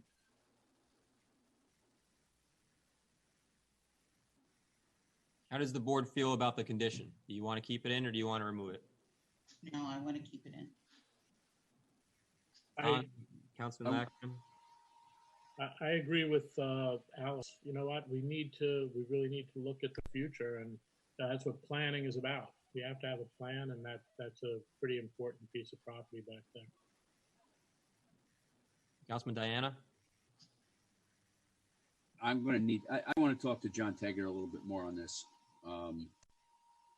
Can we hold this over to the next meeting? Because I don't see what that 10 feet is going to do. I got to be quite honest. And I thought about it, and we had a discussion before that, if we have that going into that back property, it would be a good thing for their business because they could come right out of whatever was going to be back there. Are we talking about shifting this whole building to the north then at that point? You're not going to be able to shift the building north once it's in. No, not once it's in. Not once it's in. Right, but I mean, so is that what we're talking about? We want to take that one portion of the building, shift it, not one portion, take the building on the map and shift it north. So, Councilman Diana, if I may, doing that is going to start to close up my egress here and make my turns impossible. I could potentially tighten up this curve, but it makes my ability to get a truck in here. The site is tight to begin with. Preaching to the choir. No, I was just asking a question. Yeah, I'm not. That's a point well taken, and I don't see that that's necessarily the case. Right. But again, you don't know this until you produce the sketch plan. I think that's the answer to that. Yeah. So the sketch plan may reveal that it's not a good possibility, and the board may have to rely more heavily on the next neighbor if it's warranted to have another egress, and less on your property. But we don't know that until the exercise is completed. I think it's better we raise the issue now than wait until we've gotten another plan in. I just feel like we're being burdened with solving a problem that's not of our making and is out of our control to solve. We're asking you to give us an alternative. So with that in mind, if some liberties can be taken where I can assume our neighbor to the south is going to give up 10 feet as well, and you want to see an access road that provides an access point into our property, and I can also assume that we have leeway to do what we need to do in East Main Street to pick up additional parking, and this is all purely theoretical. I think with that, I could work with Rich to come up with something that may or may not ever fly, but at least shows you something. We may also, Leo, want to make the assumption, if the board is okay with it, that there would be a waiver for the required parking. If we could live with less parking. Mm-hmm. I think everything's on the table right now. Exactly. It's definitely a fair ask. Let's put it that way. Mm-hmm. Reed. Okay. So I guess with that said, then with the condition staying in the resolution, this plan is coming back to the town board for, assuming you guys vote to approve this tonight, I'm sure my client would like to get going on construction drawings and building permit drawings, et cetera. I don't know how to check off, have them invest the money into advancing those plans along with the assurity that this issue's been resolved. I think we can probably show you something, I just don't know if it's, then back to you for another 2 or 3 meetings, and left a little bit in limbo. I don't think it should require 2 or 3 meetings. I think some of the things you've said here indicate to everybody, and I think everybody understands it's a small site, and so there is limitations. I think those limitations will flesh out very quickly and easily once you put some pen to paper. And really, it's coming back and showing it at a meeting and then explaining it, so the board knows going forward what they have to work with. So, John, would it be a paper road, so to speak, right of way? Is that what we're talking about here? That Chadwick's property to the south and Porco's property, or whoever owns it at this point, to the north, would each donate basically 10 feet for a possible entrance or exit in the future, should it be needed? Yes. Yeah, I'm not sure if it's a right of way, but it's certainly what it does is it lays out a potential solution for this development proposal that we'll probably see in the next month or so, to understand a way forward if they're find that it's warranted to have an additional egress or ingress or both. So it will lay out a path for them to investigate. And I think that they'll have to negotiate with the owners of this property and potentially negotiate with the owners of the southern property, the Stone Mason yard. So I think that's what will happen. I'm not suggesting that it becomes a hard easement right now. I'm suggesting it becomes part of the record that the town board has investigated, and when these other folks come in, we can point to them, and Leo's group, Leo and Rich's team here, understand that there may be some further discussions at a later date regarding this potential. Okay, so in other words, they wouldn't have to redo a drawing or anything, or move a building or anything like that. It's just a 10 feet from corner to property line, and then another 10 feet down on. Well, I think it turns out to be whatever it turns out to be that makes the most sense, and I think Rich has the skill and the knowledge to flesh that out. If it's 10 feet, if it's 12 feet, I'm not sure. Maybe it'll be less than 10 feet. We don't know yet, but you got to put pencil to paper and have have somebody with the skill to do it, to look at it and understand what the best potential for that is. But yes, then it would be on a drawing that goes in the record set of this approval. So this island to the east, then is that an island with a tree right there? Is to the east on the lower? Okay, right. So yeah, that's something that may have to be eliminated. Should an egress or ever go into that area? Okay. Right, and that it would be modified by through a construction easement with this group by the people that would propose the next development that may come through there. Yes, and then that other development would have to, or other developer rather, would end up having to pay to do that and put a bridge across the stream that goes through the back here. Right. Yeah. Okay. Yeah, they have the heavy lift.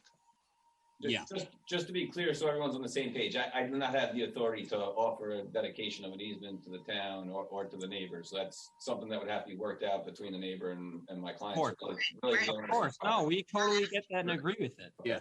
Absolutely. We're not here negotiating on their behalf, that's for sure. But I think it's fair for the town board to know what that option would be if needed. So I think with what's been discussed, I have enough direction to work with Rich and the client to get something put together. If you all would be willing to act on the resolution here before you tonight, so at least they have the assurance that they have a live project that's ready to move forward, and then we can start working on building plans as well. I'm ready. I'm ready. Okay, let's get it done. Can I make one thing? I'm looking at the lighting section, and I do agree that there's nothing in there that definitively says planning board. So I think the lighting can stay with you, and you can eliminate that condition. All right, so we're gonna eliminate condition 4. Or do you want to just change it so that the lighting plan approval from the town board? That makes sense. Fine. And that's fine with us, because we'll have to come back to you with architectural plans and all that. Yeah, anyway, so. I'd rather. Yeah, no, I think that makes a lot of sense, and hopefully it'll streamline it a bit more. So this way, you guys can One start. other technical comment on the resolution. Okay. There is a requirement in your code that the pumps have a separation of 25 feet between them. And Rich can correct me if I'm wrong, but I believe we're at 22 and a half. So to the extent that we're receiving waivers of some of the various setback and distance requirements, if John, I don't know if you or Adam drafted this, but if that could just be built into the final resolution. I think you should. I agree that you can do the board can do that as part of this resolution. Add that in. So that would be where is that? Number 1, 2 fuel pumps are set. That is that what you're talking about? Or are you looking at number 10? It belong in that general area where you're granting waivers. So it's both 1, 2 would be number 3 in there. That there's a requirement that the pumps be separate, have a 25-foot separation between them, and we're at 22 and a half. All right, so you want to skip to waive that. And the idea there, and John and Rich can correct me if I'm wrong, but it was to keep the travel aisle between the building and the pumps themselves. So that this plan was played with a little bit. So the idea was to keep the width between the building and the pumps wider. And so this distance got tightened up. Right. And I agree with that that's a better situation. And I would suggest that waiver be granted on that basis. Because having the clearance between the building and the canopy and pumps is far and away more important than the couple of feet between. Yeah. Yes. All right, so Leo, give it to me again. So the third waiver then would be? The application proposes a separation of 22 and a half feet between pumps, where 25 feet is required. And then I think it would just build into, I think the rest of your catch-all language catches the requested waivers. All right, you got it. Yeah, I don't have a problem with that. Okay. No more than 2 pumps for 2. Sorry, as you know. Okay. Anything else? That's all I had for tonight. All right. So then, as a reminder that this is a This has a sunset of 1 year without a building permit. And with that, we'll entertain a motion. So moved. Second. All in favor? Aye. Aye. Any opposed? Motion carries. Thank you all. Thank you. Thank you. Appreciate it. Thank you. Okay, and we're going to keep on trucking here. We're going to convene a public hearing to consider a proposed local law amending Chapter 300 entitled Zoning by adding a new Article 11 entitled Plan Design District Overlay Zone.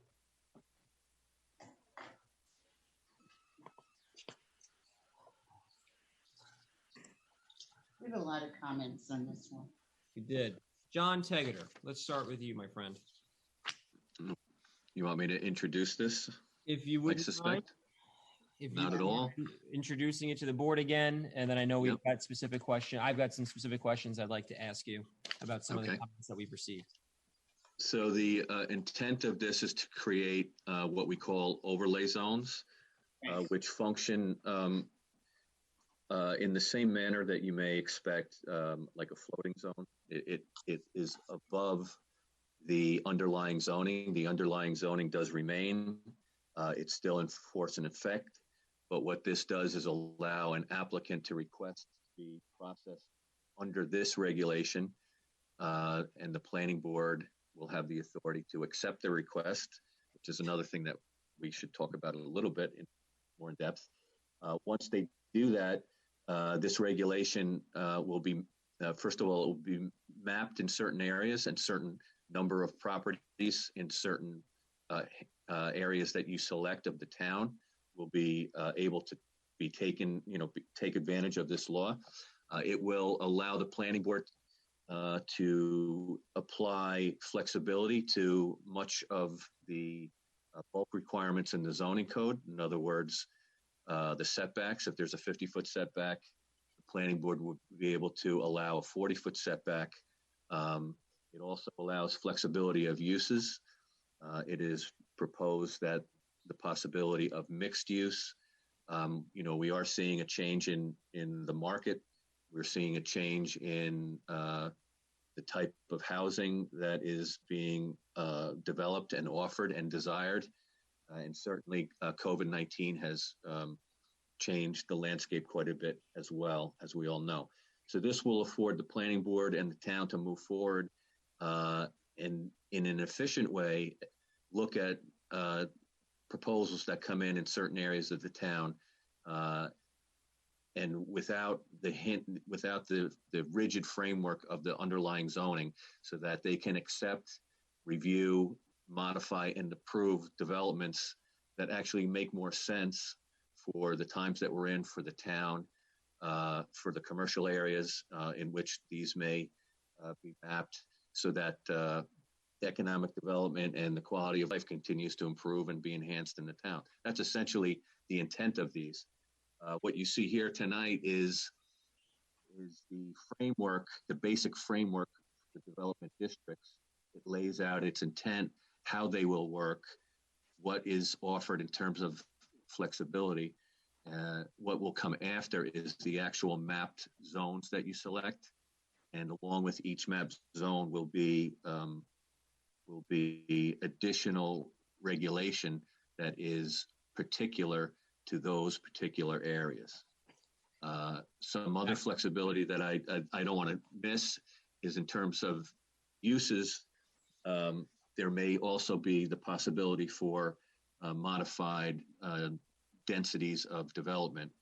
That could be in terms of residential units. It could also be in terms of FAR and coverage requirements for commercial type uses. So I think that's the basics of it.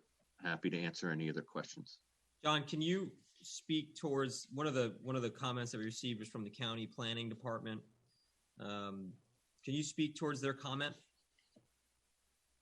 Sure. So they sent a short one-page comment letter, basically in favor, I believe. They have no problem with lead agency, but there are a couple of the significant comments that they made were one was that, as I just said, what you're doing tonight is you're adopting the framework, the basic framework of how the design district overlay zones will function. What you're not doing quite yet is mapping the actual areas and setting forth particular requirements for each of those areas. And the county said that that appears to be a segmented approach. Now, on its face, it certainly is segmented. I'm not arguing against that, but I do think that this approach has been done before, and I don't think that we run afoul of any segmentation under its legal ramifications. You're simply doing this in an efficient, reasonable way, rather than mapping these all at once and having all of these all of this different legislations for each mapped area in one single fell swoop. And I think this is a more manageable way to do it. I also anticipate that the basics here cover a lot of what you will see that will be put forth in some of these particular areas. The second thing that they spoke about was that I'm quoting now from the letter. It says the proposed local law does not reference the town's comprehensive plan or any other planning studies or initiatives which would inform the proposed hamlet-specific regulations. Now, I'm looking at the proposed law, and in paragraph B, I will quote here that the last sentence, I'm starting in the middle. The design districts adopted herein are prospectively based upon and in furtherance of the goals established, it should say, in Chapter 4 of the Town of Yorktown Comprehensive Plan, adopted on July 15th, 2010, hereinafter the comprehensive plan, as in hereinafter amended. Excuse me, I'm getting a little punchy. So I think that's a miss on their part. It is referenced, and all of those. So when I read this, to me, everything that's in the comprehensive plan in that chapter that talks about design districts is included. So I'm not worried at all about that. Certainly, we can add specifics, more specifics if you care to. We could actually pull certain things from the comprehensive plan, but I think a straight reference is quite enough.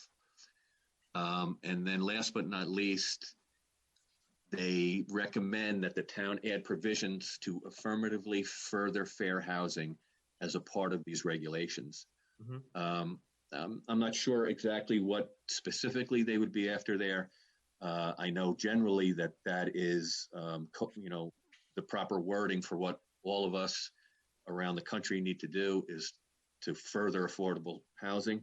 But if and when we do have a model ordinance that I think you will be adopting in some fashion, or at least considering at some point, I don't personally see the need to, in every law that we have, reflect every other law that we have. So in other words, I don't think in this we need to say anything about the tree law. I don't think we need to say anything about the lighting law. I think all of those will apply if and when you take a look at the model housing law. I think that would be enough if you enact something. So. Okay.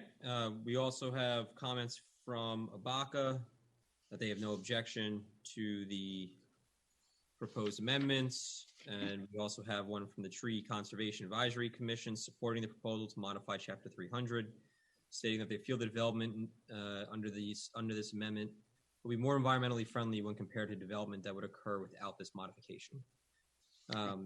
John, did you send and forgive me, I don't have it in my packet, a planning board memo? I did. I'm sorry. Sent it to... I apologize. I don't have it in my packet. Can you just summarize that for us? Yeah, basically, the planning board is in favor of the proposed law. They believe that it does promote the economic health of the commercial hamlets. They believe that it will help creating sustainable, walkable, and more pleasing Main Street environments in Yorktown's commercial centers.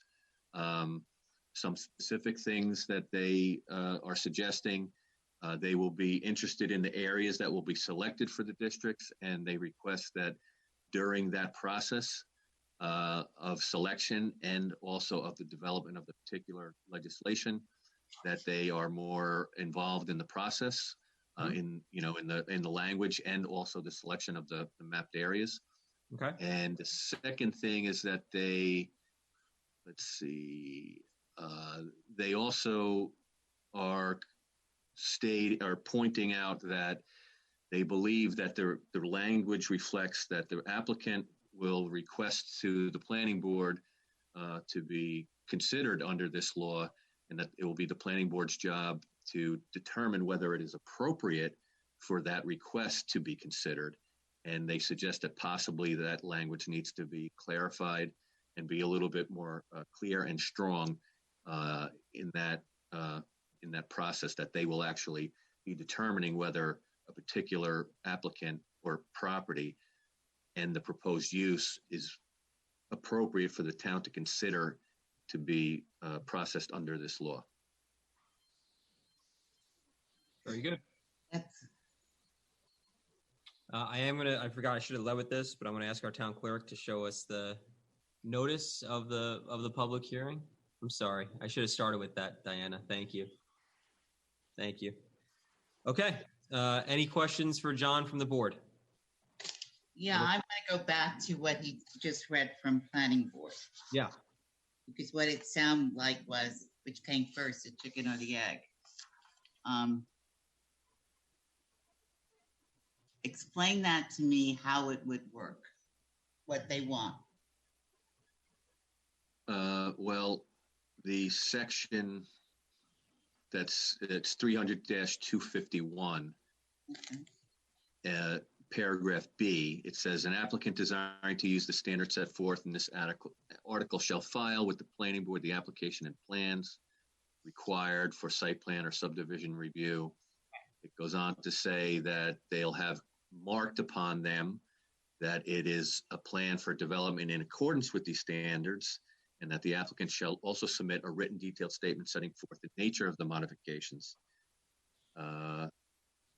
It does not say that the planning board, if you recall, Alice, for instance, if you recall what we do with clustering and flexibility, is there is a determination made by your board in those cases that, okay, we agree that the flexibility is warranted to happen on this particular project. And I think they're saying that the language here does not state that clearly enough. Okay. And they would not want an applicant to have the mistaken thought that this is an as of right situation. It's really a question that they're asking, and that also suggesting that it's, if in fact you agree with that it should be made a little bit clearer. I hope that explains it. Yeah.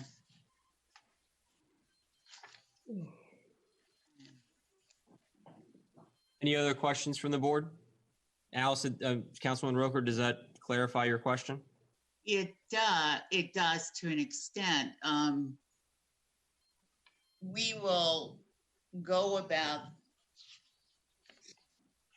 talking about the individual areas within one of these districts as we get in applications for that area. Am I correct with saying that? I say that again, I'm not sure. We are not going to give any specifics as to what particular areas we are talking about in any one of these zones. Correct? Correct. Not quite yet. Right. Not yet. Right. Okay. So it would take an application to trigger us to look at that particular zone. It could happen that way, but I also think that you could move. You could move forward and start to select the mapped areas, and then write. Okay. You can do it. One doesn't have to happen before the other. So. Okay. Right. I don't think we're necessarily going to wait around for an application to come in. We could be proactive and say, okay, we want to go do Bear Mountain Triangle or Osceola. We can pick one and say, okay. Confused about that. Yeah. We had to wait until we got something to. Okay. I don't think so, and I don't particularly recommend that. This idea has been in the comprehensive plan for 10 years. It hasn't happened yet. I think given what's going on in the world today, this is a good time to do it, and probably should move forward doing it. I read it, honestly, Councilman, I read it as that if there's a project that is not in a designated district, that they can petition, and this is what the planning board's saying, that they would expect to be able to decide the appropriateness if it could be added to a district. That's how I read it. John, is that a fair interpretation? Well, that's certainly part of it, but also if there is a property that is within the district, it may not be necessarily. Right. You don't know if it's actually appropriate to apply the flexibility. Yeah. They're suggesting that language be a little clearer so that they do have the clear authority to deny someone from taking advantage of the flexibility. I understand what you're saying. I understand. So all the work we have to do this is just the beginning of the work that we have to do on with regard to this. Okay. Correct. That's confused. Okay. This is the backbone. Okay, I'm better. Anyone else? No? All right, Diana. Then we're going to go open it up for public comment. You want to let us know who we have? First one is Sergio. Sergio Esposito. Sergio, good evening. Is it still evening or is it morning? You guys are killing me, man. We have a whole hour before. Listen, I want. Don't even get me started. All right, Sergio, how you doing tonight? It's past my bedtime. Yeah. I gotta go to bed. I'm doing very well, guys. How's everybody doing? We're good. Thank you. Yeah. So when I saw this, I really became excited about it. I especially like there's some language in there for preservation for a lot of our historic buildings and buildings that mean stuff for the town and to a lot of our residents. So I think the plan is really good. I think, like John Tegeter said, it is a good time for us to move forward with something like this. If you look around, there's things like this are going on everywhere. I mean, you look at Peekskill, they got the bid district, and it's different, but somewhat similar. I mean, there's a lot of similarities, and it's the same concept and the same ideas, and I think if you fall within one of these overlay districts, predominantly you should have a good chance at getting the incentives and the flexibility. And it also will create an environment that's smart, pro-development. It applies to existing structures as well. It's not just like brand new buildings going up, which is a concern for a lot of residents as well. And like I said, it's a shot across the bow, letting everybody know it's a flare, letting all people know out in public and developers that we're ready, we're here, and we're looking to make a move. So I don't see any repercussions or drawbacks on this, and there's still some work to be done, like you guys said. Yeah, this is different than a bid district, Sergio. Well, I know, I understand, but it's the idea and the concept is to get to have the flexibility, so this way we can improve our own business areas and certain districts whenever that is defined. So in that sense, I think it's somewhat similar. All right. So like I said, the chamber's behind it 100%. Excellent. And I don't see why moving forward with something like this would be detrimental. And I applaud all of you on the board for even considering stuff like this. It's really cool stuff. Thank you, Sergio. Any questions for Sergio from the board? No? All right, Serge, you can go to bed. Thanks. I'll keep an eye. I'm watching. Thanks, guys. Have a good night. Thank you. Appreciate it. Good night, Serge. Good night, Sergio. Diana, next. Next is Susan Siegel. Okay.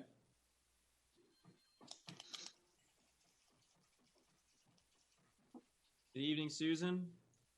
Ms. Siegel, thank you for joining us. You know, and I really, I don't see why moving forward with something like this would be detrimental. And Sergio, I that was the sound mic, just so you know. Hi, Sergio. Ms. Siegel, good evening. Thanks for joining us. Appreciate you staying up late with us. Yes, good evening. So have some late meetings lately. Okay, thank you very much. I'll try to be brief. Actually, my comments tonight are a follow-up from a memo that I sent the board back in August when you first proposed this. I submitted a red line version and also some general comments. And yesterday I emailed the board again a red line version, which goes into greater detail. Tonight I just have some general comments. I support the concept of the overlay district. I think it's a very good idea. Flexibility is to be valued and to be encouraged. But I think it's interesting that my comments really monitor and follow what the county had said about segmentation, because as I indicated in my earlier notes to you, what you have is just a first step. It's just a concept and an intent. Right. Legislation has to be more than that. There has to be some meat on the bones. For example, there are no boundaries to what the district is. You say the Shrub Oak district. Well, what in Shrub Oak from Strawberry Road to Barbara Street? I think it's been said informally at some of your meetings that you know specifically what parcel you're talking about, and I think it's the one that abuts the gas station that you talked about just before. But that has to be defined. Even the Bear Mountain Triangle has changed considerably since the comp plan was adopted in 2010. You now have the Lowe's, you have the Steakhouse, Best Plumbing, a CVS is planned for Route 202. So the overlay district is meaningless without some boundaries. And it's difficult even for the public to comment and say, yes, I support this concept, because they don't know where it and what it applies to. And that also the same comment concerns the standards. There are no standards. The text of the law says, and you'll follow the standards in section, whatever the number is, which is blank. It just says Shrub Oak, Lake Osceola, or and Bear Mountain. You say, well, the standards will have mixed uses.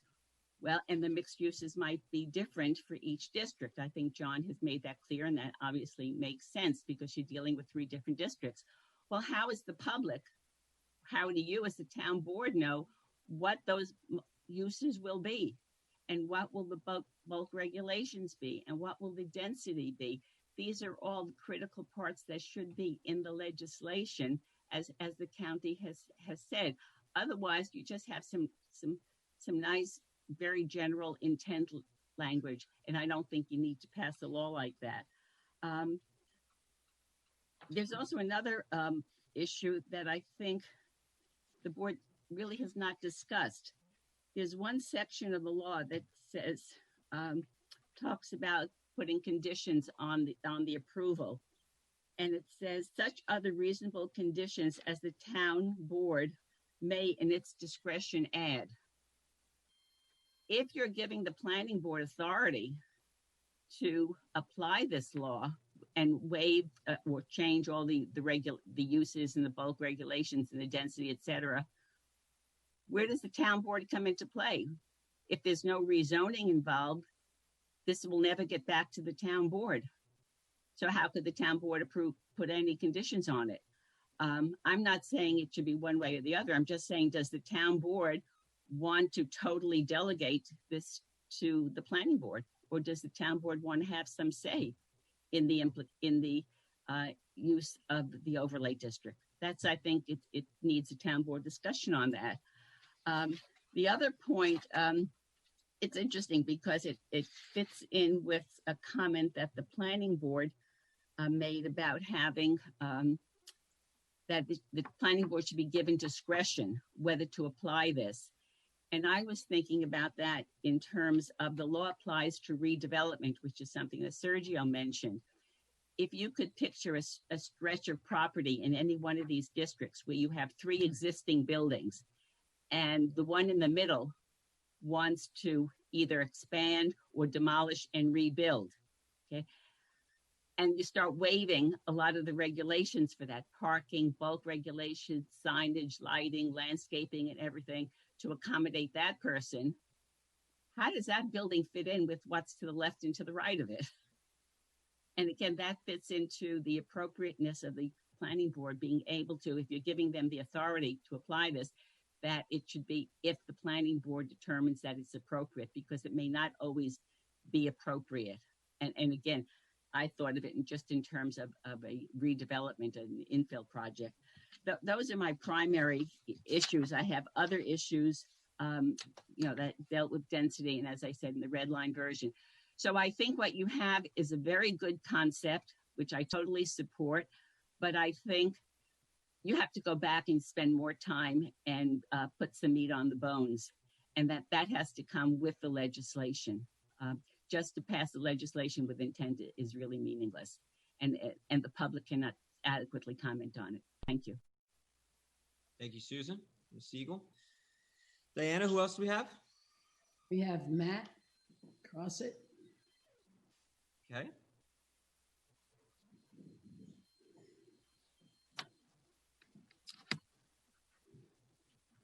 Hey, Matt, how are you? And I think Hello. Hey, Matt, how you doing? Hey, how you doing, everybody? We're good. Thanks for joining us. There's all your beautiful faces. Thanks for joining us tonight. Appreciate your time. How you doing, folks? We're good. Hey, it's my pleasure. It's my pleasure. So why don't you, if you have some thoughts on our proposed overlay districts, we'd love to hear them. Yeah, absolutely. So I was presented this today, and I think it's a wonderful thing for the town. It's something that can really kind of jumpstart the town a little bit, having a little bit more flexibility in order to kind of adapt to the, as I think as John Taggart has said before, what COVID has presented with us. Because as you see in a lot of neighboring towns, especially more towards the south, and especially the ones more on the train line, you're seeing that overdevelopment, that the development happened because a lot more people from the city are coming up and they're looking for affordable housing. They're looking for some place to raise their families and that. And I see how Yorktown could be that perfect type of hub and that type of place for people like that. And especially if I've seen a number of you at my restaurant myself, and the big eyesores that are next to us right now, if they can be somehow rezoned and had some sort of residential places with retail and this and that, it could really do, obviously personally for myself and my family who run the restaurant, it could do a lot of good for us. As you know, I run a bar, so if I could have lots of places that are within walking distance of me, it absolutely benefits my business. But not even that, being able to kind of revitalize Yorktown Heights as a whole, because at the moment you see a lot of empty stores, a lot of places. Obviously, in the past years, there's many reasons why that has happened. But this has not been just the last year that this has happened. So having this sort of flexibility built into the law, and I did hear what the prior person was saying, but it seems like the planning board and also the town board are going to have at least a decent amount of control and discretion to see what is actually going to fit for the town. So it's not just going to be any Tom, Dick, or whatever putting something in and it just automatically goes in. You're going to have some sort of control. So I see how I think it's a wonderful thing for the town, especially a lot of the retail places and restaurants that are doing fairly well, but not exactly thriving in Yorktown at the moment. Getting more people and making the town more applicable and easy to navigate for the new type of person that's going to be moving up into the town in the next decade or however long you want to think. It's just a prudent idea, and I support it as long as they're coming to my restaurant, Matt, perfect. We appreciate your input and your participation in this process.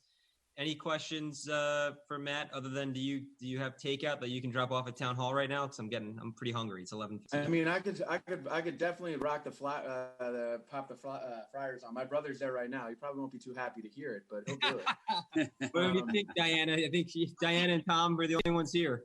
Yeah. All of Hey, if you guys are around, we got the fryers open all night, so they're Awesome. ready to rock. I appreciate that. Yeah, and obviously, if I can just do a quick plug, my restaurant, if you don't know already, is Yorktown Grill, right next to the now debunked Kmart in the Yorktown Green Shopping Center. So we do late night food and everything like that. So we're very much about this law and about this amendment, so that we can try to get more people to come into the town, and even in this world of internet commerce and this and that, and try to make it easier for people to come and spend money in a town and become part of more of a community rather than everybody sitting on their phones and on their computers, which, as you know, as our restaurant, we like to think of ourselves as a big hub for the community and people that can come in and have a relax and have a drink or not have a drink, whatever you want to do, have something to eat and talk and be part of a community, which is so important in the world moving forward, that we can be able to do this. So the whole overlying districts kind of is copacetic to that whole idea, and I think I'd very much approve it. Geez, Matt, I'm going to have to try your restaurant. I don't think I've ever been there. Oh my God, he's doing great. No, I'm kidding. I'm kidding. I mean, yeah, just tell me who I think I should say was there or not. Just let me know. You can rat us all out, Matt. I will throw in that out of all the trivias I've been to, I think yours is the best. Hard questions, run well, and that's what we do. And a little bit of sarcastic wit in there too sometimes. Yeah, it happens when you start taking a little bit of the Jameson. It tends to happen a little bit. But that's part of all the fun, is it not? I wouldn't know anything about the Jamesons. So listen, if the grills are off, is the Jameson still on? Maybe that's more helpful for us. That goes without saying, Supervisor. What do you think? All right, let's close this down. All right. Thank you. Matt, we appreciate it. Thank you for your. I appreciate the time. Thank you very much, everybody. Thanks, Matt.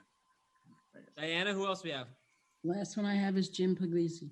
Ah, Jim. Jimbo. Hanging on there long, huh? Where's Jimmy? Happened. Lose him? No, he's still journey. Oh, Jimmy. He's there. Where'd he go? Hey. Jimbo. Hey, how are you? Hey, Jim. What's We up? can hear you now, Jimbo. Hey, what's going on? How are you? Long time no see. Yeah, man. Oh, we haven't heard from you in a while. I know, this is crazy. How are you? They just wanted a good face, they just wanted me for the face, that's all. You're the best. That's the money maker, right, Jim? Tell him that's the money maker. That's not what my wife would say, Tom, I'll tell you that. Jimmy, why don't you tell us your thoughts on the overlay zones? So, first of all, thank you for everybody for what you do. And I know these are difficult times, and you guys are doing a great job. So I appreciate that. I just want to say that and put that out there. Thank you. Thanks, Jim. I echo what Sergio said. I do also surprisingly agree with some of the things that Susan said. However, if I'm not mistaken, John was saying that it's not just going to be a free-for-all. I mean, someone's going to have to come and put forth a plan. So it's still going to have to be approved. I think the toughest thing that this town has always struggled with, and I've been a resident here now for 19 years, is the red tape. And I think what we're trying to do is eliminate that red tape, or try to maybe not eliminate it, but make it less evasive for someone who wants to come and develop a business here, develop multiple businesses here. And look, I'm for anything that can lessen our taxes because the more businesses you bring in, I think is going to be a better tax break for the taxpayers of this town. So for me, I think it's I am 100% behind it. There are some things and logistics, obviously, that with anything that need to come into play. But, Matt was just on with us and it's a shame what's going on with that shopping center over there. Hopefully there'll be some resolution to it soon down the road, but we can get, businesses here. There's no reason why Yorktown can't be not just a thriving community for our residents, but a thriving community for multiple businesses. And I just, you guys know me, you know how passionate I am, not just about, our community, but about our town. And I really think that this is something that will benefit us, not just in the short term. And look, now, they say strike when the iron's hot.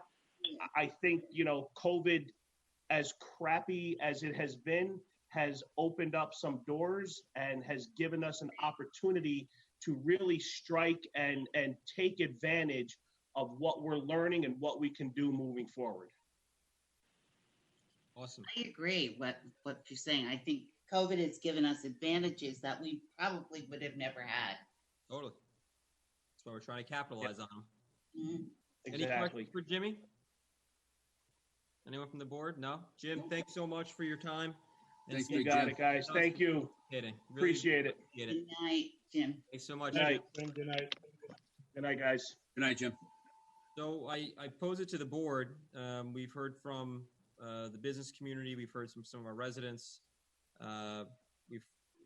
Any feedback as to whether we want to close the hearing? Do you want to adjourn the hearing? What are we thinking?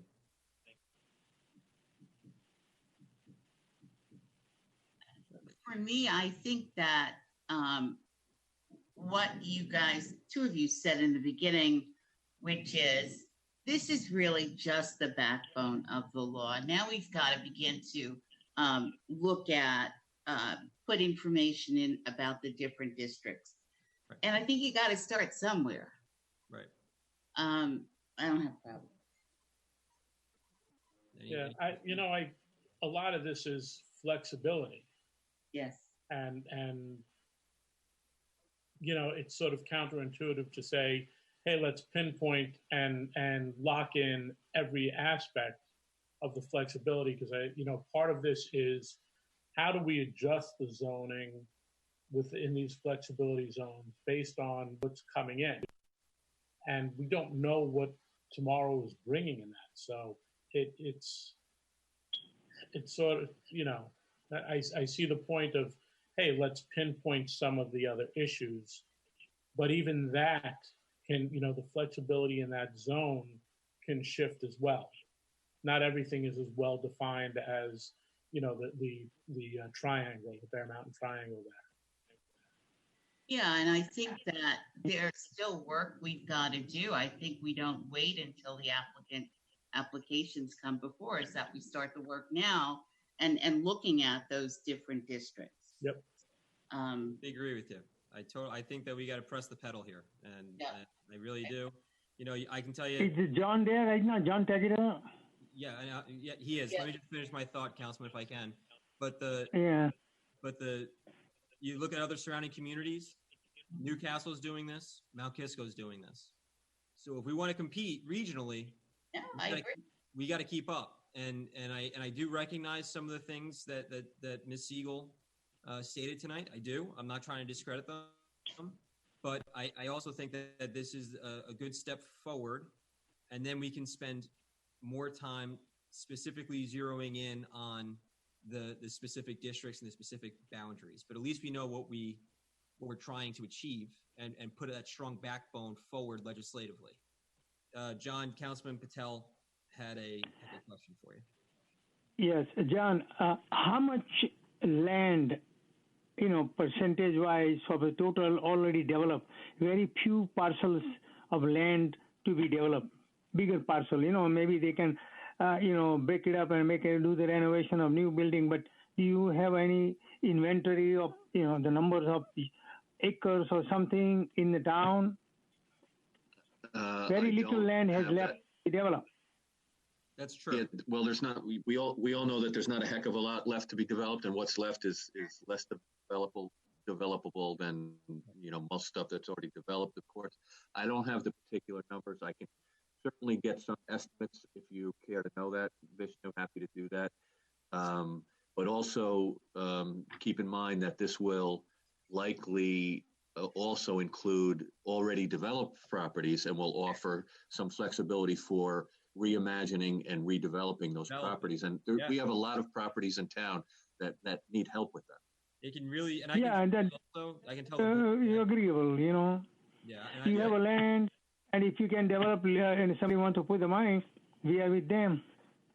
And I can tell the board that I've spoken with just about every property owner in town, all the major property owners in town, and they are very with existing not new development, but with people who own some of the vacant lots and vacant storefronts and so on and so forth.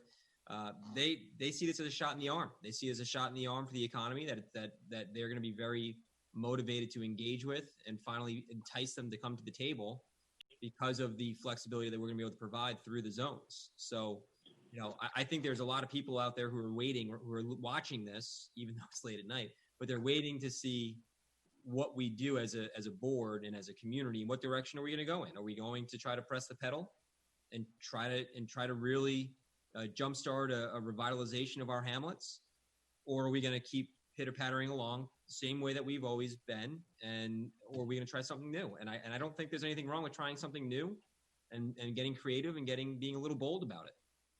I think I like the word you use, Matt, reimagine the hamlets. And the one that comes to mind always for me is Jefferson Valley. Absolutely. There are opportunities there that yes, that we have not taken. And I would like, honestly, and I don't mean to cut you off, but I would like to see that to be one of our first, one of the first areas that we look at. And I can tell you, John and I had conversations. We have conversations almost weekly. We had a conversation yesterday with developers about Osceola, right, John? Yes. I like that a lot because there are, for me, I can imagine a lot of possibilities there. Yep. And then the roads are there. The big truck can come and go. In Yorktown, Taconic, you cannot bring it in here. So that is really big thing about the Route 6, and Jefferson Valley. I think you got oh geez, what was the Tractor Supply? We got Tractor Supply that we're waiting to hear back from. That's going to be up on Route 6, which would be a great addition to the town. In the Osceola area, obviously you've got the old beach. I remember growing up swimming in that beach, right? I mean, John and I have had numerous conversations about what we can reimagine that whole area to look like with public access to the lake and just a very welcoming, attractive, family-oriented hamlet. But there's just so many opportunities, but we have to start the conversation somewhere. And based on the conversations that I've had consistently throughout this year, despite COVID, and John's been part of every conversation I've had with prospective projects, this is that conversation starter. Every conversation we have, what's up with the design districts, and so they're very interested in them, and I think it could really be that catalyst to get us moving in the right direction. We had a couple that owned Osceola over there, and they had to leave. Yeah. For a lot of reasons. And I think when you become so wed to something that you can't even begin to look at something else, then we're in trouble. Yeah. And I think you heard from the business community earlier and from some of the people who provided some feedback, but we're in a tough time economically. Yeah. Yep. And $420,000 was pulled out of our pockets by the state in the last month.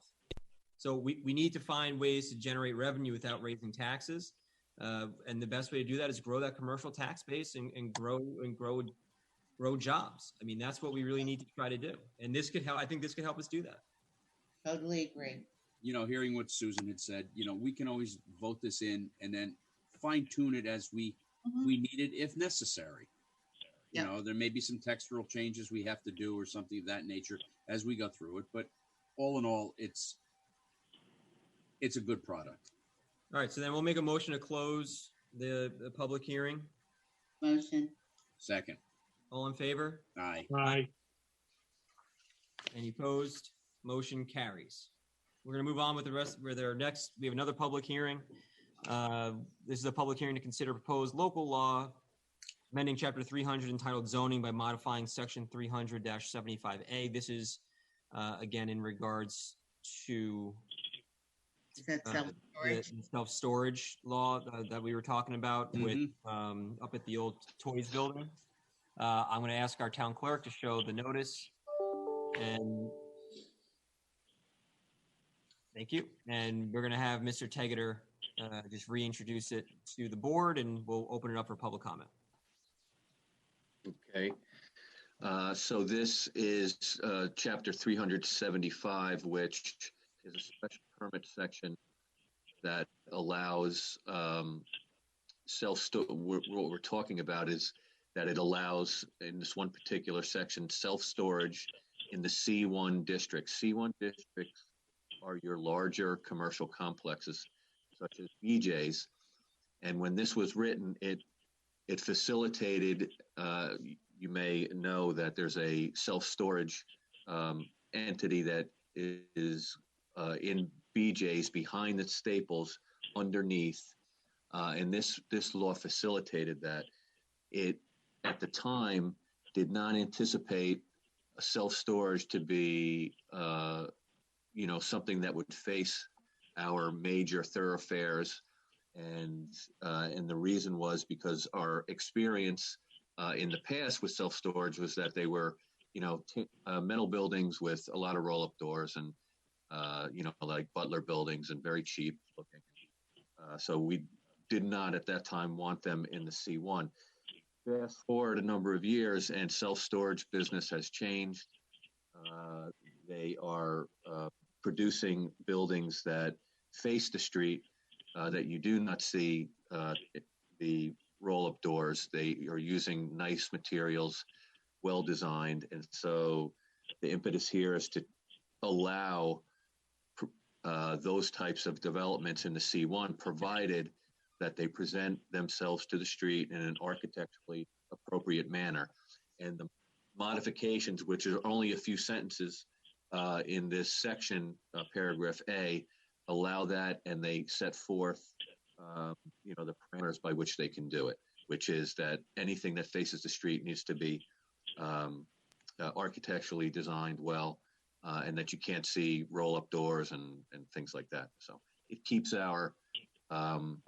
it protects our commercial areas, which is where most of our public lives are lived out, as attractive as we can keep them. Great. We'll open it up for public comment. Diana, do we have anyone signed up to speak? The only people that I have is John DeVito and Fred Coles. Okay, John or Fred, do either of you want to say anything? I mean, I know this is for your property up on up in Jefferson Valley. I don't know if you want to provide any commentary. Fred? Sure. The board has been very supportive of us trying to refill the building. And we certainly appreciate that. It's, we had a long-term tenant for 25 years, paid rent, allowed us to pay taxes. Things are great, but things have really changed in the retail sector, as everyone knows. And, we've tried for 2 years now to fill the building, and we're lucky enough to get a contract vendee for self-storage that has shown a strong willingness to work with the town. And, John has really driven them further to improve the architecture, and they've done that. And we think we have a use that's compatible with the building, with the surrounding neighborhood. And this legislation, as John pointed out, is really to clarify that this is a permitted use, or will be a permitted use, and allow ourselves and the contract vendee to go forward with the approval process. Time kills deals, and the town has been supportive and helpful in helping to streamline the process here, which is very important. And this is just a big step in that direction. So we appreciate getting to this point as quickly as we did, and it's very helpful. And, we look forward to continuing to work with the planning board to, address their concerns, adjust the landscaping, the architecture, and get, a modern self-storage building that can be an asset to the town. Excellent. All right. Well, if there's no other comment. John DeVito, you're on. Do you want to add anything?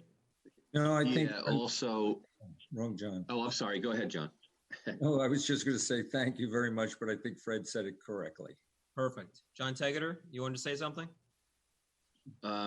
There has been also the team here has requested that there be an additional sentence added, which I sent to you guys. I don't know if you've received it, but I did send it.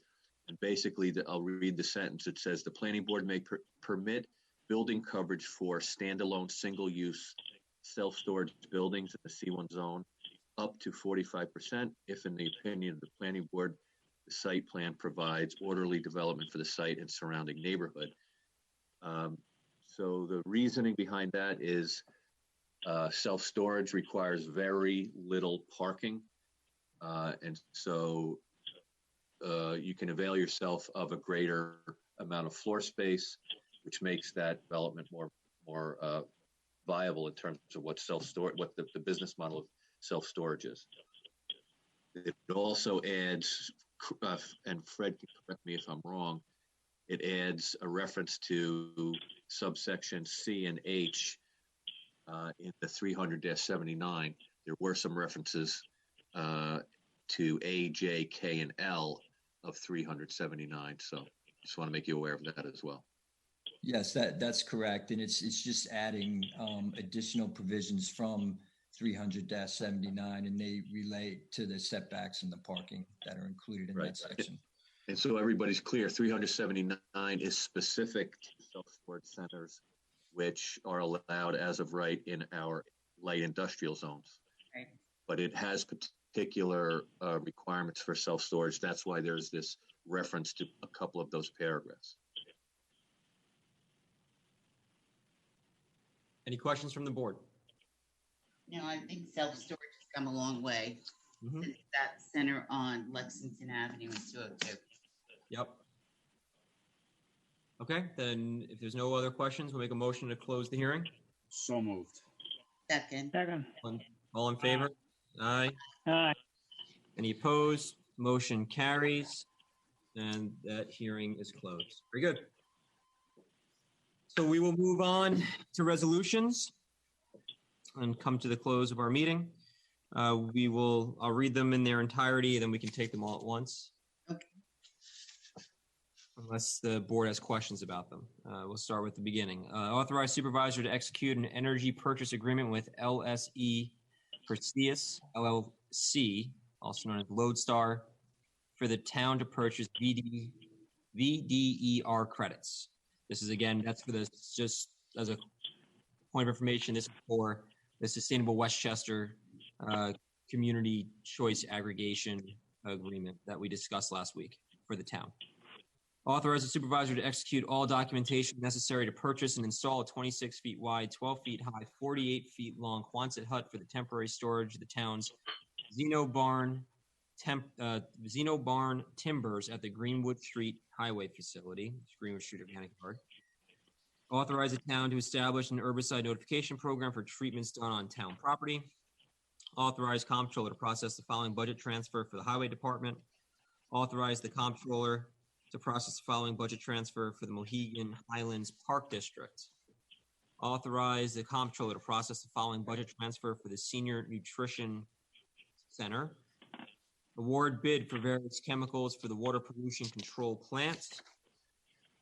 Award bid for annual maintenance and emergency on-call service for boilers, burners, and furnaces. Award bid for annual maintenance and emergency on-call service for boilers, burners, and furnaces. Furnace located at Albert A. Capolini Community and Cultural Center. Authorize the comptroller to release a bond for Baptist Church Road. Authorize the comptroller to release a bond on Salem Road.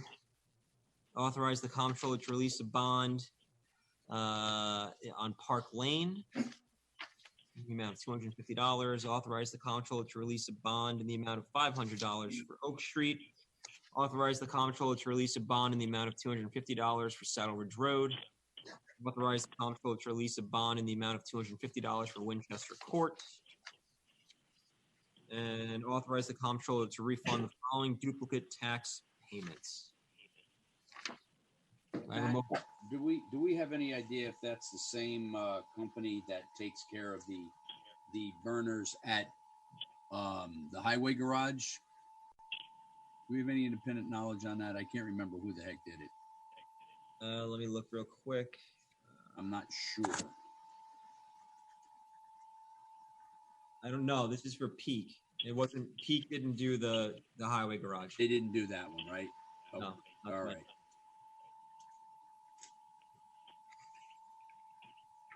Any other discussion from the board on any resolutions? No. No. All right. Entertain a motion. So moved. Second. Aye. All in favor? Aye. Any opposed? Motions carry. The board will be going back into executive session, and then we will be adjourning once we return. Do we have a motion to go in executive? So moved. Second. Aye. Aye. All in favor? Aye. Aye. Aye. Very good. Thank you. Can we-